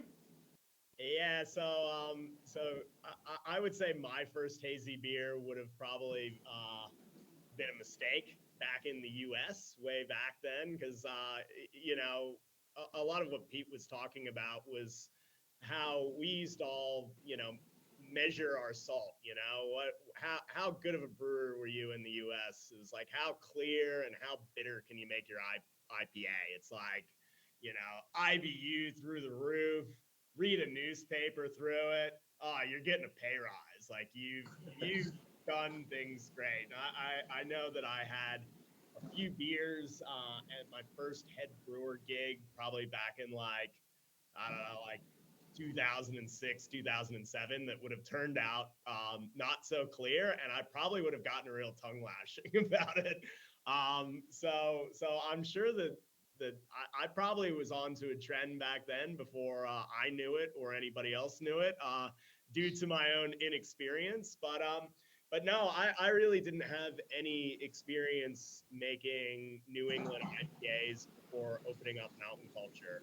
So similar experience. Like I took a bit of a break in between my first brewing gig over here in Oz and my second one, and caught up with a lot of my friends who I was previously brewing with in the U.S. that had gone off to various breweries in that downtime, and they were all like, "You got to get on this style. Like people are just gagging over it here in the States. Like, you know, it's a cool hop expression. Like it's an interesting beer. It is a really technically challenging beer to make, but they're like, if you can nail this, like this will be really, really big. I'm sure, like, where you know, if you're going back over to Oz to open up a brewery. Unfortunately, it took me a little bit longer because, like, same thing. There weren't really any breweries here in Australia at the time making New England styles, and I thought, okay, this will be cool. Like, this will be something new that I can add to the party over there.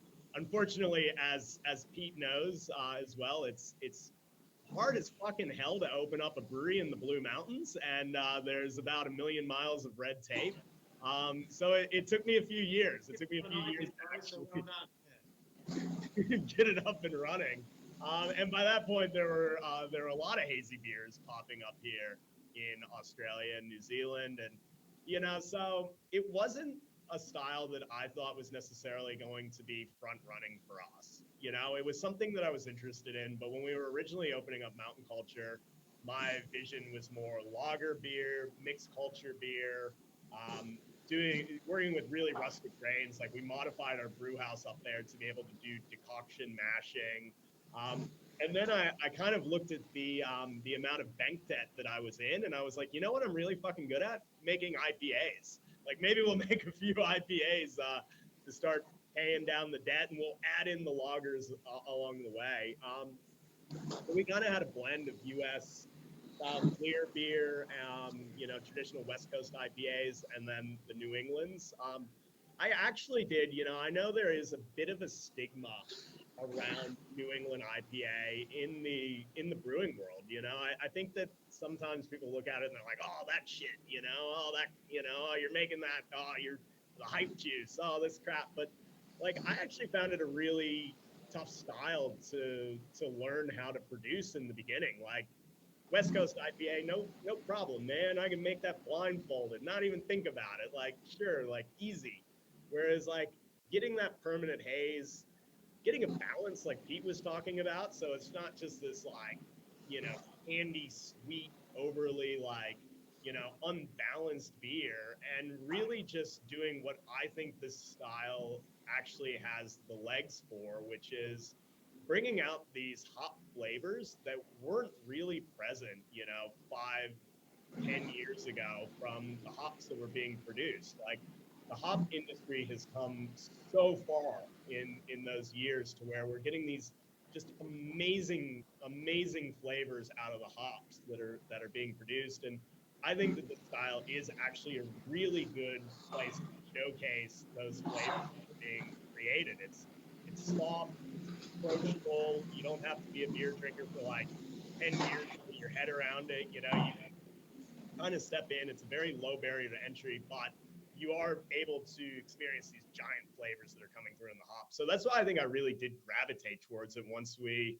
got our formulas down and our head around it, where we're like, this is really cool. This is really something that, you know, we're able to show off these flavors better than we could in West Coast IPA. So yeah, I think you're right, DJ.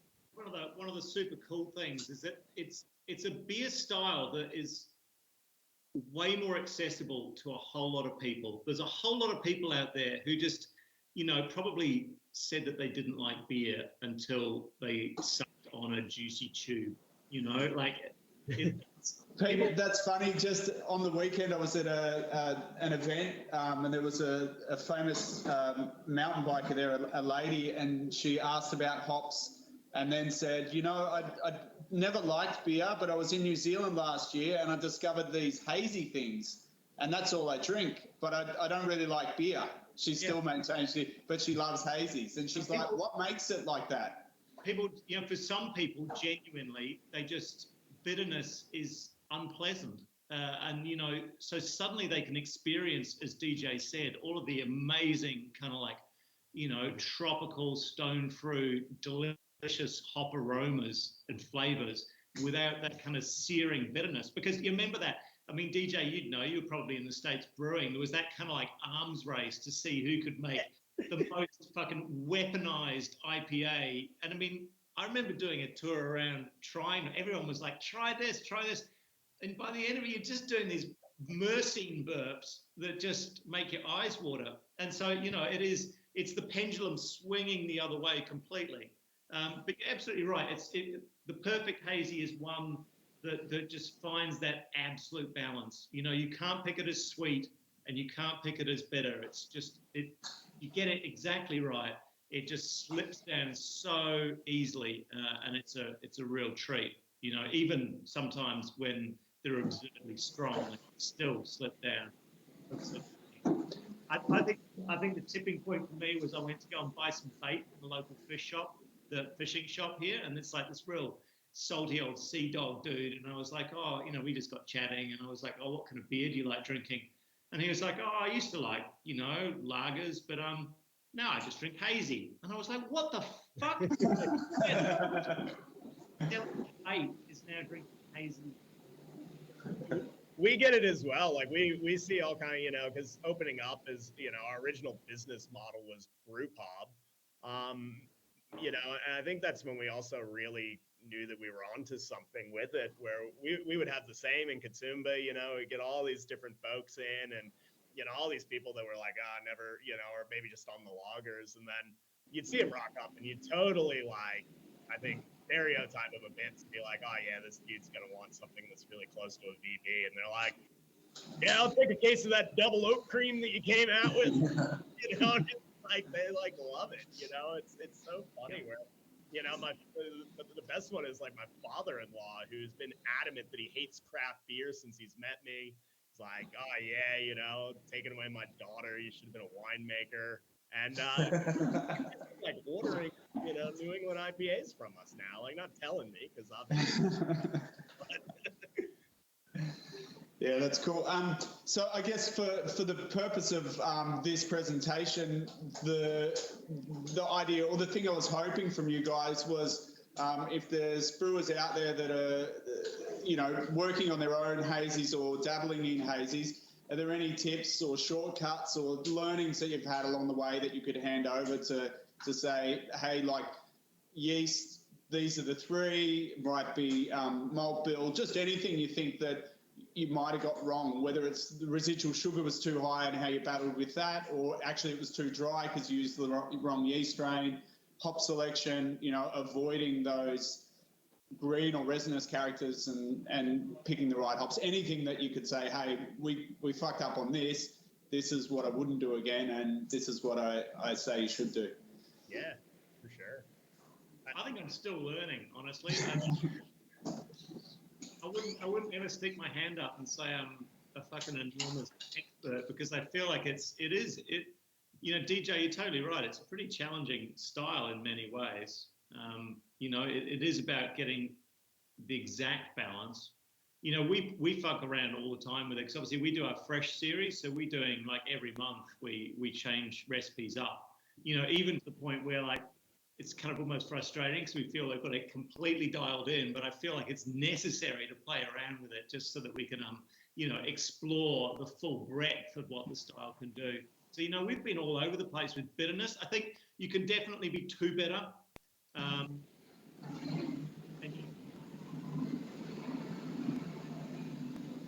Sorry, your audio just dropped for a sec, Pete, after too bitter. That is, sorry. Yep, back again. You were just saying, I mean, you can definitely be too bitter. It's a real interesting one. DJ, I mean, you probably jump in any time. I think for me, getting the water profile right was lesson number one. So forget everything that you knew about making hoppy beer. For me, it was we hardly use any gypsum at all in our hazies. It's all about calcium chloride. And that wasn't actually, interestingly, wasn't a huge jump for me, because I I don't know, I had a head brewer in the UK who loved calcium chloride, just the way it brings out malt. You know, like it fills a beer up, and he was a huge exponent of it, and I kind of like got a bit of a taste for calcium chloride as a result of that. So we use a lot of that, but take what you think is a sensible level of calcium chloride and double or triple it, and then you're probably getting close, but not close enough to where you should be.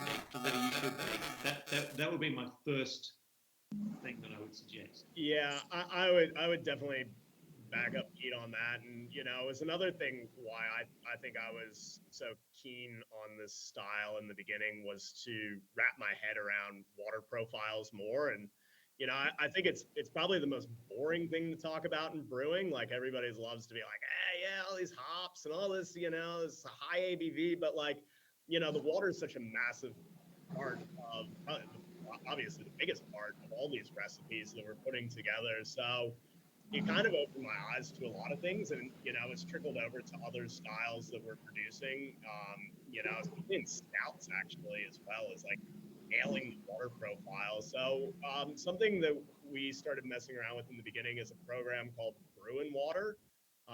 It's basically like a spreadsheet you can download. I think you donate $10 to their website and they send it to you. It's from the States, but basically it's just like this Excel sheet this dude, he's probably an accountant in the US, has put together that you can plug everything in and you can really play with your water profile. And I found it really helpful with honing in. You know, I think a lot of breweries, you know, that I've been to in the past that I've worked for and all of that, they, you know, they kind of have this like, oh yeah, we just chuck in this amount of salts. And there's no real like rhyme or reason to it. It's like, has anybody calculated out? And it's like, no, that's what we've been doing from the beginning though.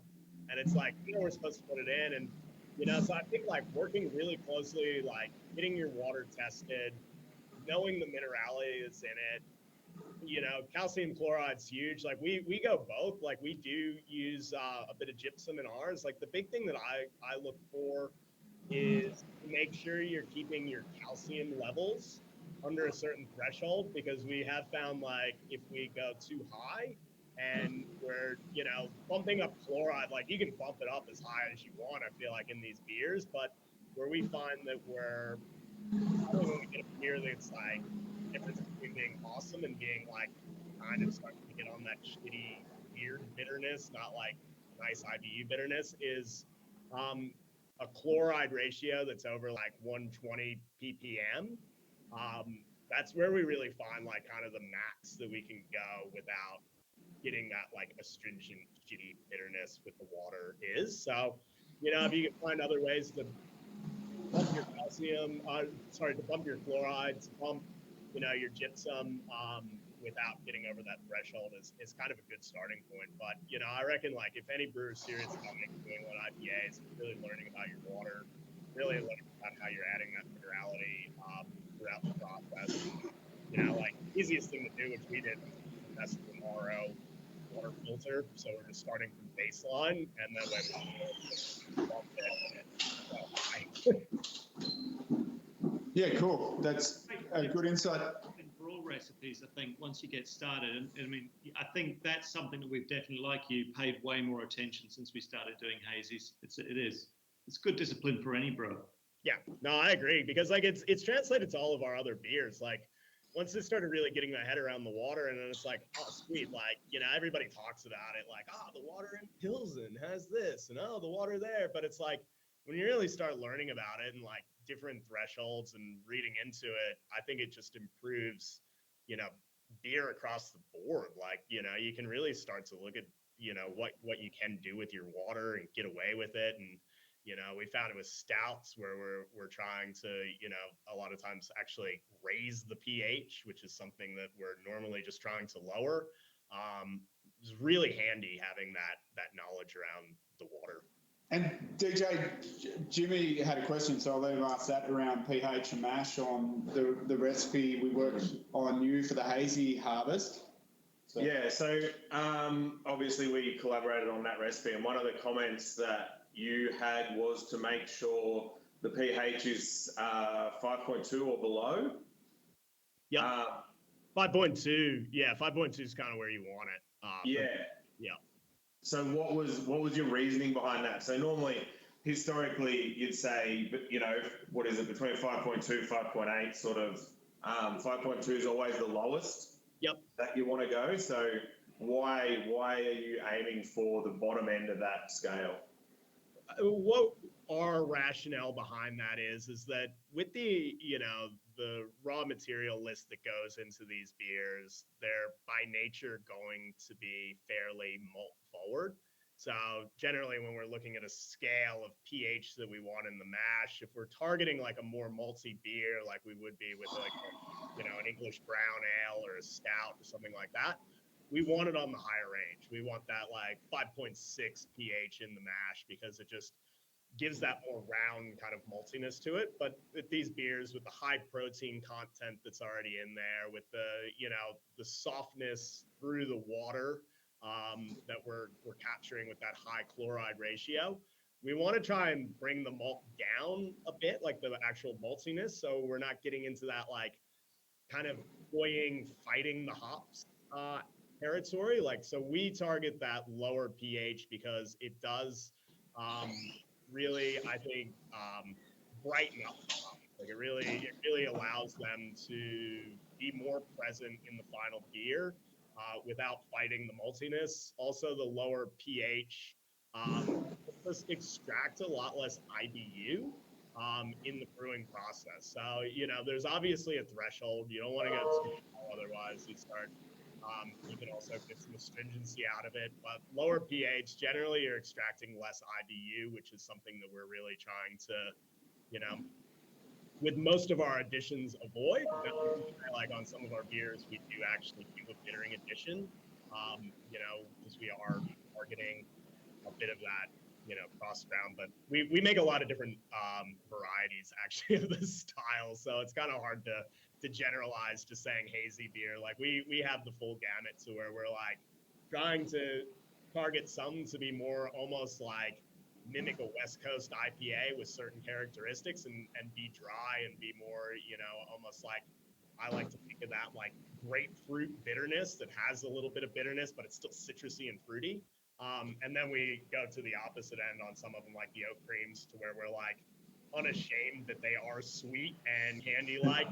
Like it's what we're going for. Like that's what we want out of that beer. That's what, you know, we advertise that beer is. So you know, pH though, I would say in a nutshell, if somebody's looking to get going, like I think lower pH in hazy beers and also West Coast IPAs really helps bring out the hoppiness. I heard something talking the other day, and they got adamant that 5.4 was the sweet spot for hazies, but we always go. Say it again. You always go for 5.2 as well, Pete. The audio. Yeah, that's our sweet spot. Yep. Yeah, cool. They're pretty solid insights. Obviously, people can work out what yeast they're going to use. DJ, we used Bluestone's New England IPA yeast from Melbourne. That seems to do a really good job. In the past, we've used London Fog probably as our, out of the yeast we've used in hazies, it's probably the one we've got the best results in getting that right residual sweetness that isn't overly sweet but also not too dry, and, you know, finding the balance. Pete, is there a go-to yeast you have for hazies, or you mess around as well? Tried just about everything, I think. Yeah. I mean, London 3 is a classic. We use Vape a lot from Froth, who are a local yeast supplier. We've played around with Verdant as well in blocks. It's a really interesting one. They all have their own little nuances. Some of them dry the beer out a little bit more, and so obviously, you know, as a brewer, you can rectify that. So I mean, we play with mash temperature and malt crest to try and sort those issues out. But I mean, we've pretty much settled on, you know, London 3 Verdant would be our favourite. Gosh, I mean, we've tried some that actually, I mean, we can't remember. I'm sorry, I should remember exactly which one it was. But we tried one reputed kind of like East Coast strain in one of our freshers, and it dropped right. It's the irony is not lost on me as well. I mean, I don't know, I've been brewing for a little while, and it used to be that I spent my entire life trying to make all of my beers bright, and occasionally you get a hazy one and it would be a disaster. And now the tables have turned. Hazy beers, occasionally we get this one that just drops bright, and you're like, what a fucking disaster. It is hilarious, because I could go a decade ago in our pale, whenever we had a hazy batch, I would argue the flavour was so much better, and my sales guys would be sending kegs back because the pub said their beer's hazy, and it's like, but it fucking tastes better than the clear one. I don't know why. And now those same sales reps are like, can you make more hazy beer? It's like, fuck. So it's definitely seeing that full circle happen, and that people don't care anymore. You know, once they've had something that tastes great, they start to not care about how it looks or whether it's too hazy or not hazy enough. Yeah. I mean, for us to get the perfect haze, I mean, we've settled in around sort of, you know, probably 10% either oats or wheat. We use spelt as well sometimes. Round about that 10% is often good. I mean, we've gone way higher. We've gone sort of like almost 50-50 oats and kind of barley base. We've used flour at times. We've done just about everything. But, you know, I think if you use like a really super light base and sort of, you know, 10% or oats or wheat, it's a pretty nice place to be. Are you using rolled oats, Pete? Yeah, we've played around with just about everything, but I really like rolled oats. I also have a real sweet spot for golden naked oats. They bring a little bit of colour, but geez, they're so yummy. You can almost eat them by the handful while you're tipping them as well. They're so good. So yeah, I mean but wheat as well. Look, I mean, you know, wheat's fucking great. It's subtle differences, but you know, depending on what you're trying to achieve, it can be just as powerful and just as hazy as. Yeah, cool. And challenges we had with, what was it, chip malt? So it was chip malt, and it was the unmalted oats, but not rolled oats, which were the two things that DJ wanted to use. You're welcome. Unfortunately, they were in short supply, so the only ones we could get were organic, and they're a much smaller grain size. So we had endless problems going through the mill, and also so in our brew house we mill down the back, and there's a long chain auger that goes and drops it up into a grist case above the brew house. And yeah, they really didn't like that either. So I spent a few days here climbing on top of the grist case, pulling the mill apart, emptying it out. What a stitch up. But the beer tastes good. The beer's great. We got there in the end. DJ, do you use rice hulls a lot? Yeah, we've messed around with.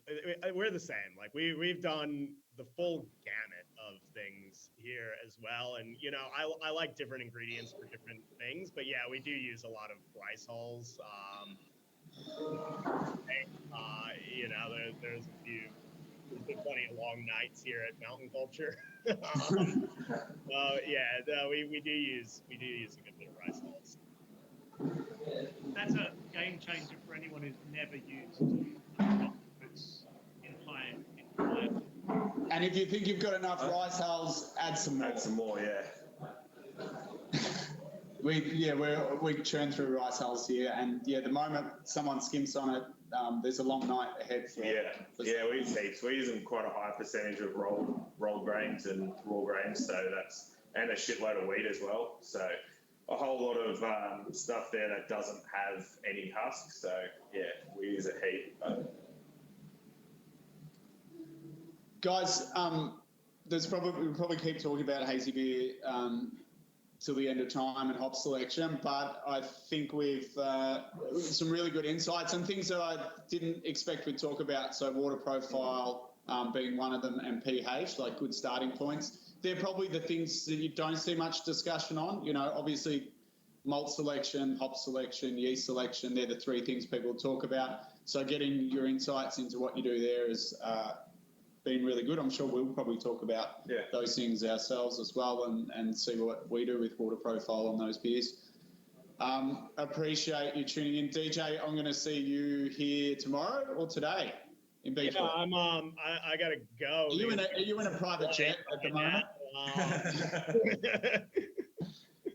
I'll see you in a few hours. And Pete, I don't know when I'll see you next, but maybe you guys might be a chance for CBC, and I'm locked in to go to the States. So I don't know if that's on your radar, but I might see you there if I don't see you somewhere else. Be lovely to see you guys in person at some point. All right, looking forward to drinking both your beers on, I don't know, 24 hours from this recording. So thanks so much for your time. Cool. Cheers, guys. Thank you. Love your work. Have a See you, good one. DJ. See you, bro. The historic telegraph station out the front, so we could probably send a message over to New Zealand or up to the Blue Mountains if we have any questions for those guys. But you want to take some now then? Yeah. I mean, I might start with, was there anything else you felt you learnt from mountain culture for the Hoppy Hazy in particular that didn't get covered there? Any other big takeaways for you? No, I think for us it's just good to get an insight. We did use the Bluestone Napier yeast for the first time. I think it did a really good job. Anyone that had the beer would probably agree. So that was something we haven't used before. The malts that James mentioned that we had trouble with, they were totally new to us, particularly the chip malt in the brew house. We probably learnt that if we do use them again, we have to think about how we do that. Yeah, other than that, I think just the process of having a chat. Obviously, in that conversation, we forgot we were recording it and got a bit loose with our language. But it's, you know, the benefit of collaborating is being able to chat with your peers and learn from each other. So, James, anything in particular that we didn't talk about you think was a learning out of either of those two beers?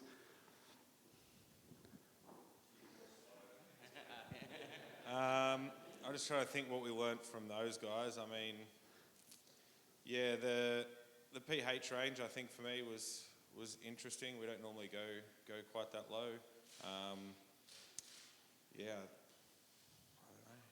We didn't ask them. James just mentioned before we didn't get to ask them. We won't get to ask what those calcium and chloride levels were that they were aiming for, because we already do. James just mentioned before, we're already using high levels, so they said 2 times what you're using, but if they don't know what you're using, we don't know what 2 times that is. So they quite conveniently didn't mention any numbers. Yeah.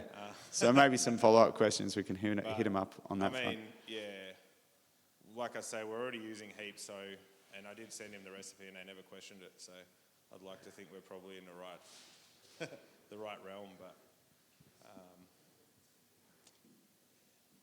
anyone other than Will got a question?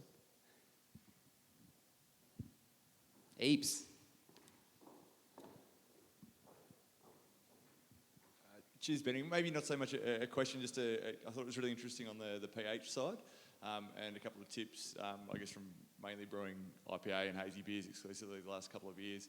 I thought those numbers were really, really sort of good. I certainly found from personal experience, depending on the sort of yeast you're using in those beers, the starting pH is really important. I'd find if I was using like a Lallemand New England strain to start a little bit higher, 5.2 to 5.3, it'll drop the pH harder earlier into fermentation, versus a US05 that I actually start at 4.9 to 5 and really start acidifying earlier.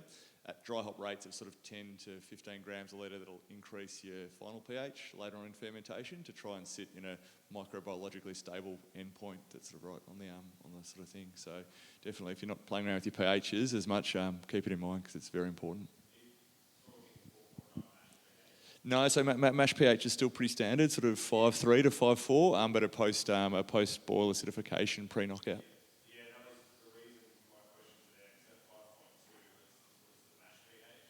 Okay, interesting.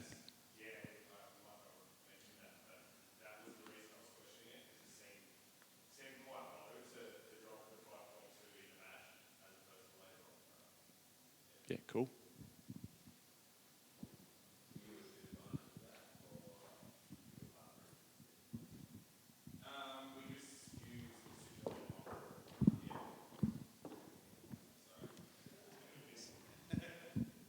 I think Reed's got a question down the front.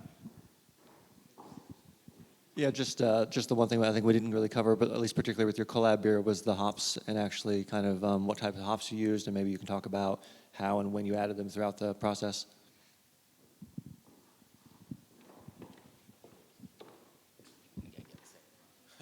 Yeah, we better talk about the hops. That's what we're here, isn't it? Yeah, so wet hops, we've used Galaxy this year in both of the beers.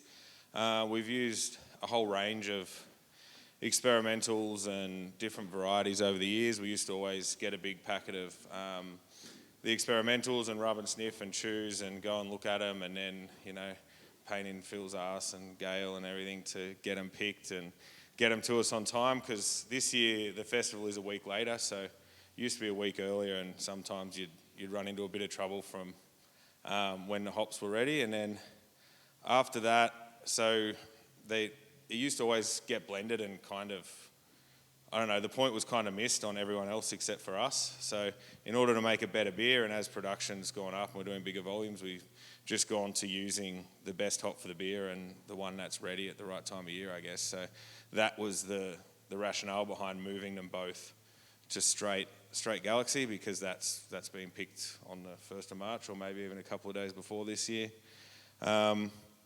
Yeah, and we did notice this year too that they were really ripe and they were really nice. They were really good. Whereas, yeah, previous years when we've got what we use, Vic Secret picked specially before it was ready to be picked.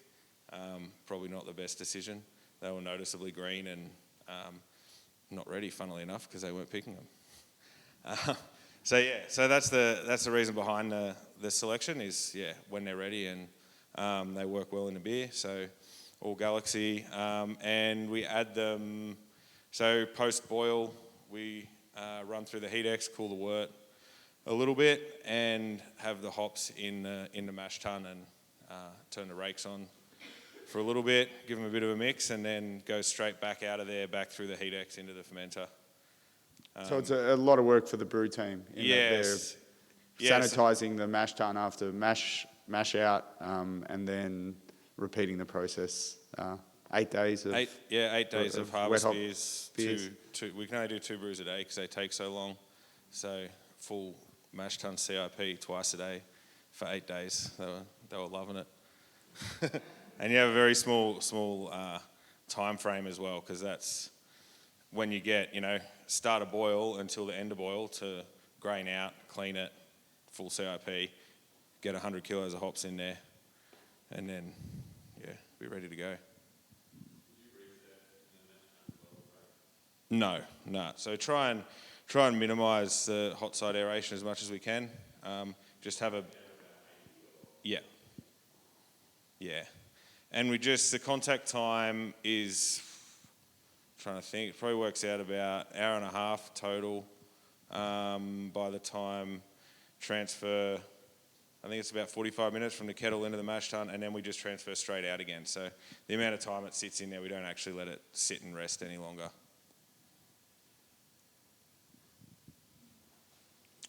Anyone else? Yep.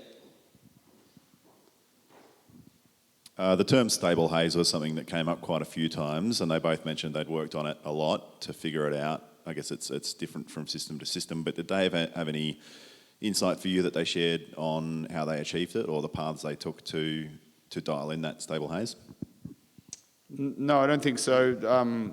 I guess we've got some experience in making hazy beers and getting that stable haze and the right kind of haze, I guess, and not just being, yeast slurry that's going to drop out and probably looks good but probably doesn't taste great. We were both surprised in Pete's statement that he's using only 10%. We didn't make a hazy beer with Garage Project. We did with Mountain Culture. So the fact that he only uses 10% oats or wheat or whatever was a very low number. But yeah, I don't know, James, stable haze, lots of rolled oats and the right yeast strain, really. Yeah, we didn't talk to them about it, but in my experience, or our experience, yeah, lots of high protein malts, early hop additions, and the right yeast strain. That's pretty much the 3. And a centrifuge. Yeah, well, I didn't want to keep talking about a centrifuge, but Something for me is the beer has to go through the centrifuge and has to still be cloudy, or has to still be hazy. You know, you don't, if that doesn't work, then your haze isn't stable, and you know, you pour a pint and you'll have a layer of shit in the bottom of it by the time. Depends on the beer. I'm trying to remember what Hazy Harvest was. I reckon it was around 90 to 120 EBC from memory. I might be just... we kind of, because that EBC number on our centrifuge anyway changes a lot depending on the colour of the beer as well. So especially with a hazy beer, we kind of go a bit more on feel. Like, you know, you got your 2 sight glasses and grab a glass out and have a look at it and make sure it looks how we want it to look as opposed to choosing an actual number. Especially when they're one-off beers and they're always different. They've got different malts, they're different colours. You know, whereas obviously with all the core range, you've got set numbers.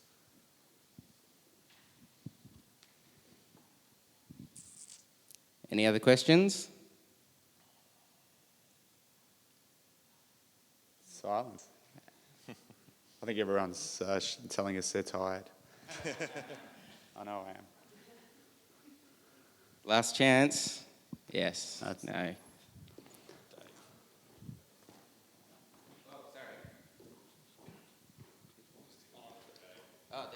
Dave, you stop with your questions this week. You can just ask later. Yeah. It's for everyone though, but I feel you know, you've been making fresh or wet hop beers for a long time, and they've probably you've learnt something every year, and they've changed every year. And this year with the new collaborators, is there anything you or James will take out of this year, or a change that's something you did this year that you might not do next year, or something you wish you'd done this year for next year or future releases of those beers? I don't know. Looking back, they're both good expressions of the beers we made. One learning was we mentioned that we use Galaxy in both beers. The second week of brewing these beers, we found that some Eclipse was being harvested. The very first Dark Harvest beer we made was the first commercial use of Eclipse many moons ago, and probably would have been our preference. So I guess chatting to HPA and seeing if that opportunity would arise again in trying to get 2 separate hop varieties for those 2 beers. A hard thing to plan. I don't think it was HPA's plan to pick that hop on that week, but it turned out that way. So that's probably one thing I'd look at, trying to get Eclipse back. Seen it was the hop that matched that beer so perfectly and made it something that we've continued to make. Using that again, we probably will look to collaborate with some different breweries next year and see what insights they have. We do lots of different beers throughout the year and learn different things, but we probably learn the most or get challenged the most when we work with someone else. We'll be talking about pH, whether 5.2 is what we want our hazy mash pH to be, things like that. The Garage Project beer, we used a product from Wyman called Cinema to make it seem darker, give it a darker visual appearance with less flavour. I think we achieved that, but maybe next year we'll go back to that more chocolate and cola profile we've had from that beer in the past. It'll depend on who we work with, I guess. Any other questions? Great, thank you, Ben. We're now going to get, hopefully you have more questions because that's basically the time we've allocated now. I'm going to get all the other presenters to come up. We'll have to juggle some microphones, and it's sort of hopefully a bit of a freewheeling discussion on anything from the day. Is anyone going to have another question? I have one that's come via YouTube, and it's specifically to the IBA, so...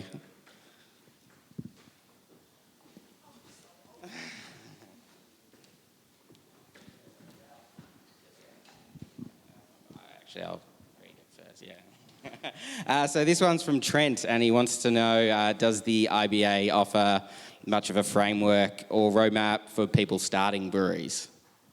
So we've got a membership category called Brewing and Planning, which is really just provides access to a whole bunch of resources. So we've got and this is probably helpful for the conversation we might have in a tick, guys, but there's, I think we've just done an audit, there's over 120 different resources within our membership portal, and that's things from HR to technical resources to planning to what kind of floors are best under your tanks and things like that. So it's an opportunity for those that are starting up and maybe can't afford to purchase some of that expertise to join for $500 a year. And it also gets you access to a brains trust around the country, either through our project groups, our boards. So a lot of people will come to us and say, we have no idea what salary to pay a brewer. What does that look like? So we just go and do a quick survey and try and find some common ground. That's a really hard one to get some common ground on. So not a good example. However, yeah, we do, and happy to have conversations about those benefits. It's for us. It's not all about the money. It's about engaging with new entrants into the industry. Great, thanks, Kylie. Any questions from the floor? I've got a great one, so I'll ask that then and give you a bit more time to build your confidence as an audience. Coming at me again, Will? You're looking at me? No, I might start with the suppliers for this one. Is there anything on the near horizon, whether it's ingredients or brewing processes you're seeing or varieties of hops or that kind of thing that's exciting you the most? Good luck with that, Phil. I want to jump in first here. To me, the most exciting thing that we see coming is probably coming from fermenters.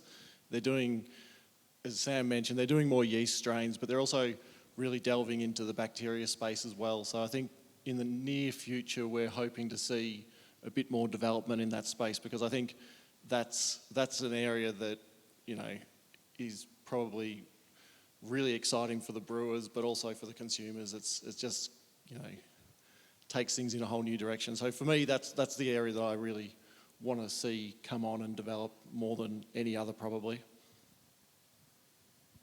Yeah, I think in the HPA space, like as AJ alluded to, we can't be commercialising a new hop every year. We just, we need to allow them time to bed in. So when you do commercialise something like Eclipse, the temptation for brewers is to go single hop, see what it can do. But the evolution of those new varieties is really exciting when you start to see how they play with other hops, how they work in a dark base. So for me, that's, because we're not going to see a new variety straight away, how can you push the existing ones? We spoke about this, it's free.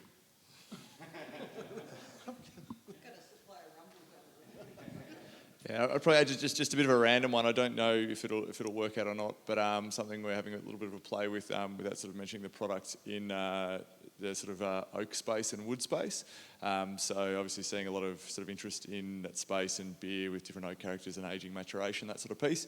I'm trying to take some learnings from wine and looking at a couple of things at the moment between myself and Dale over the next couple of months. So expanding the capability of people to work with wood and other sort of wood characters in beer at different sort of scales.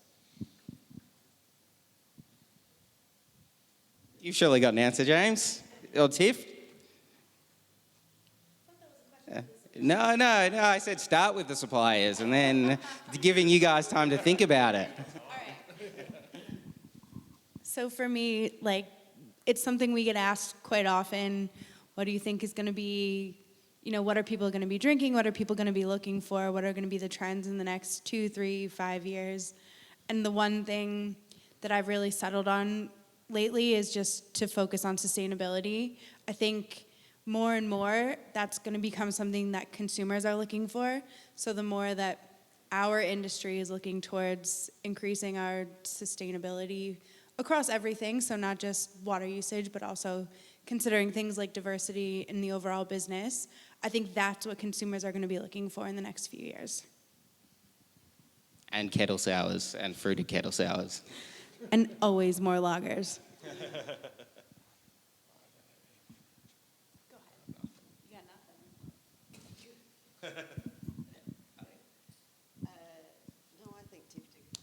Tiff answered for the IBA. Ben? Gee, You've been in the beer industry longer than most. Yeah, I don't know. The industry's always exciting. Things are changing all the time. The industry's competitive, so we push each other. I'm not sure who mentioned before, but I think it was Kylie maybe said it is the brewers that are leading the change rather than consumers. The consumers are being presented that change and picking it up and voting with their pocket, I guess, and then brewers follow suit. I think more and more we see the desegmentation of drinks categories. So we see more, for me, I'd be much more excited if we were talking about independent beverages or independent food and beverage rather than just indie beer. I think that that whole independent sector of food and beverage or independent business could work better together and pool their resources. Because I know we're going to see it we've seen it independent distillers, but it doesn't have to be just the alcohol industry. We've got a independent soft drink that was available there before. What could we learn and do with them? Independent winemakers, seltzer makers. I think we'll see it as sort of blending of that market and hopefully some more collaboration of people who are interested in independent business working together for the right kind of outcomes. Okay, any questions from the floor? You look at the brain's trust you have up here, surely. Last chair. Yes, great, Chris.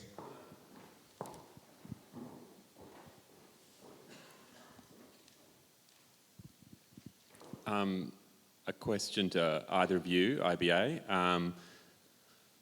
It feels like, and it's been a kind of awakening for us, that work culture has become a really big topic, and trend is the wrong word to use, perhaps, but what insights do you have on that topic, just generally?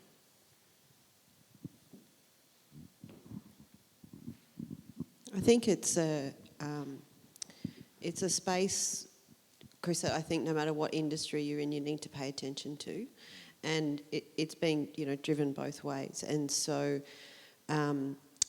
the conversation was a public conversation that was started last year, and there was a number of I think different scenarios presented. I know I did lots of different media interviews with different approaches about what our role might or should be in that space. And so we started, as an industry representative body, essentially, we started looking at our own house, and I was very conscious and very careful to come out and say, we're going to look inward, and then while at the same time we're going to develop some resources to help our members that might have an issue in this space or that might need to look at some cultural change.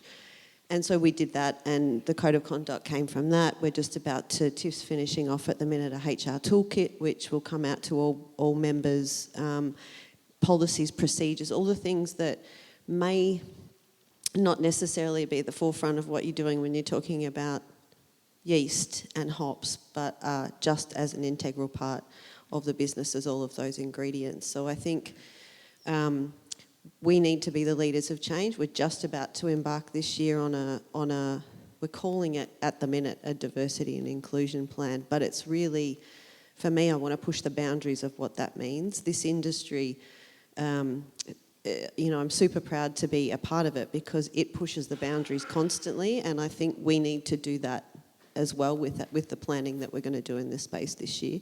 So I don't just want one of those off the rack kind of, here's a plan and you all should adopt it. I think it's some meaningful work that we need and want to do in this space, and that hopefully that will benefit our organisation as well as its members. But Tiff might have something to add, given her role in Pink Boots and the work that we're trying to do as a joined-up industry. We're even talking to the Brewers Association potentially about doing this as an industry. Yeah, I guess it's no secret that outside of my day job, a lot of my passion projects are around diversity in our industry. So I think there's still a lot of reflection for us to all do as an industry, and then to actually start to change our efforts and really start to make changes. And I think, through Beer Agents for Change, so if Kylie was here, I think, we'd have lots to say, what we can do to sort of start to drive things in the right direction and continuing to benchmark things as well. So that's our continued plan from that point of view. And then from a Pink Boots point of view, it's really just about continuing empowerment through education, and then also being able to widen if we're creating resources, while they may be created by something like Pink Boots, it's still for the betterment of everyone as well. Great answers. Any other questions from the floor?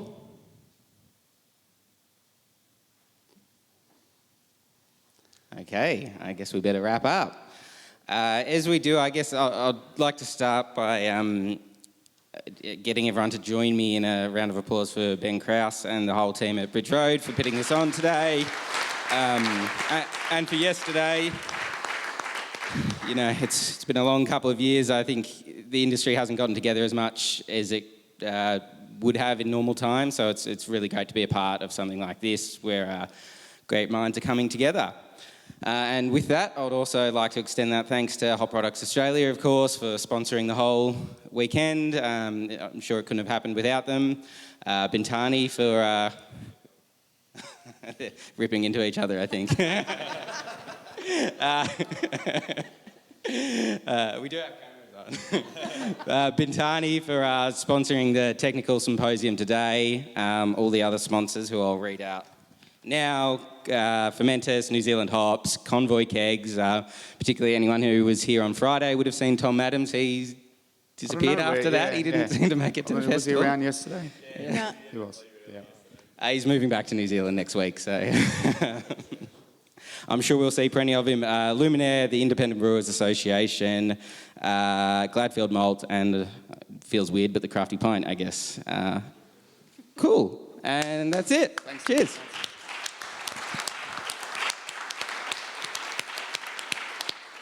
Cool, and a personal shout out to me. I had to push pretty hard to get, not too hard, but to convince the sponsors to come on board and make this thing happen. We could have easily just enjoyed our hangovers at home this morning and not had to get up in the morning and come and be part of this, but I thought it was really important to have something that is looking inward to the industry and focusing on the technical side of brewing and talking about hops, because it's hop harvest time. So big thanks for those guys supporting it, and hopefully next year the room will be full and we'll have a whole lot more people tuning in, and I'll be able to ask for more cash. Do it on the Friday, maybe. Oh, we've got to make beer on Friday. Cool. Well, no one's going anywhere yet, so obviously if you're too shy to ask your questions publicly, I'm sure you'll be able to ask them now. But thanks everyone for coming along as well and for tuning in from home. Cool. There's some more Need 8 in the esky if someone wants to grab a beer and have a chat. They're there. Help yourself. Otherwise, the brewery should still be operating. We've still got some staff left after the weekend and everything, so see you back there if not here. Thank you.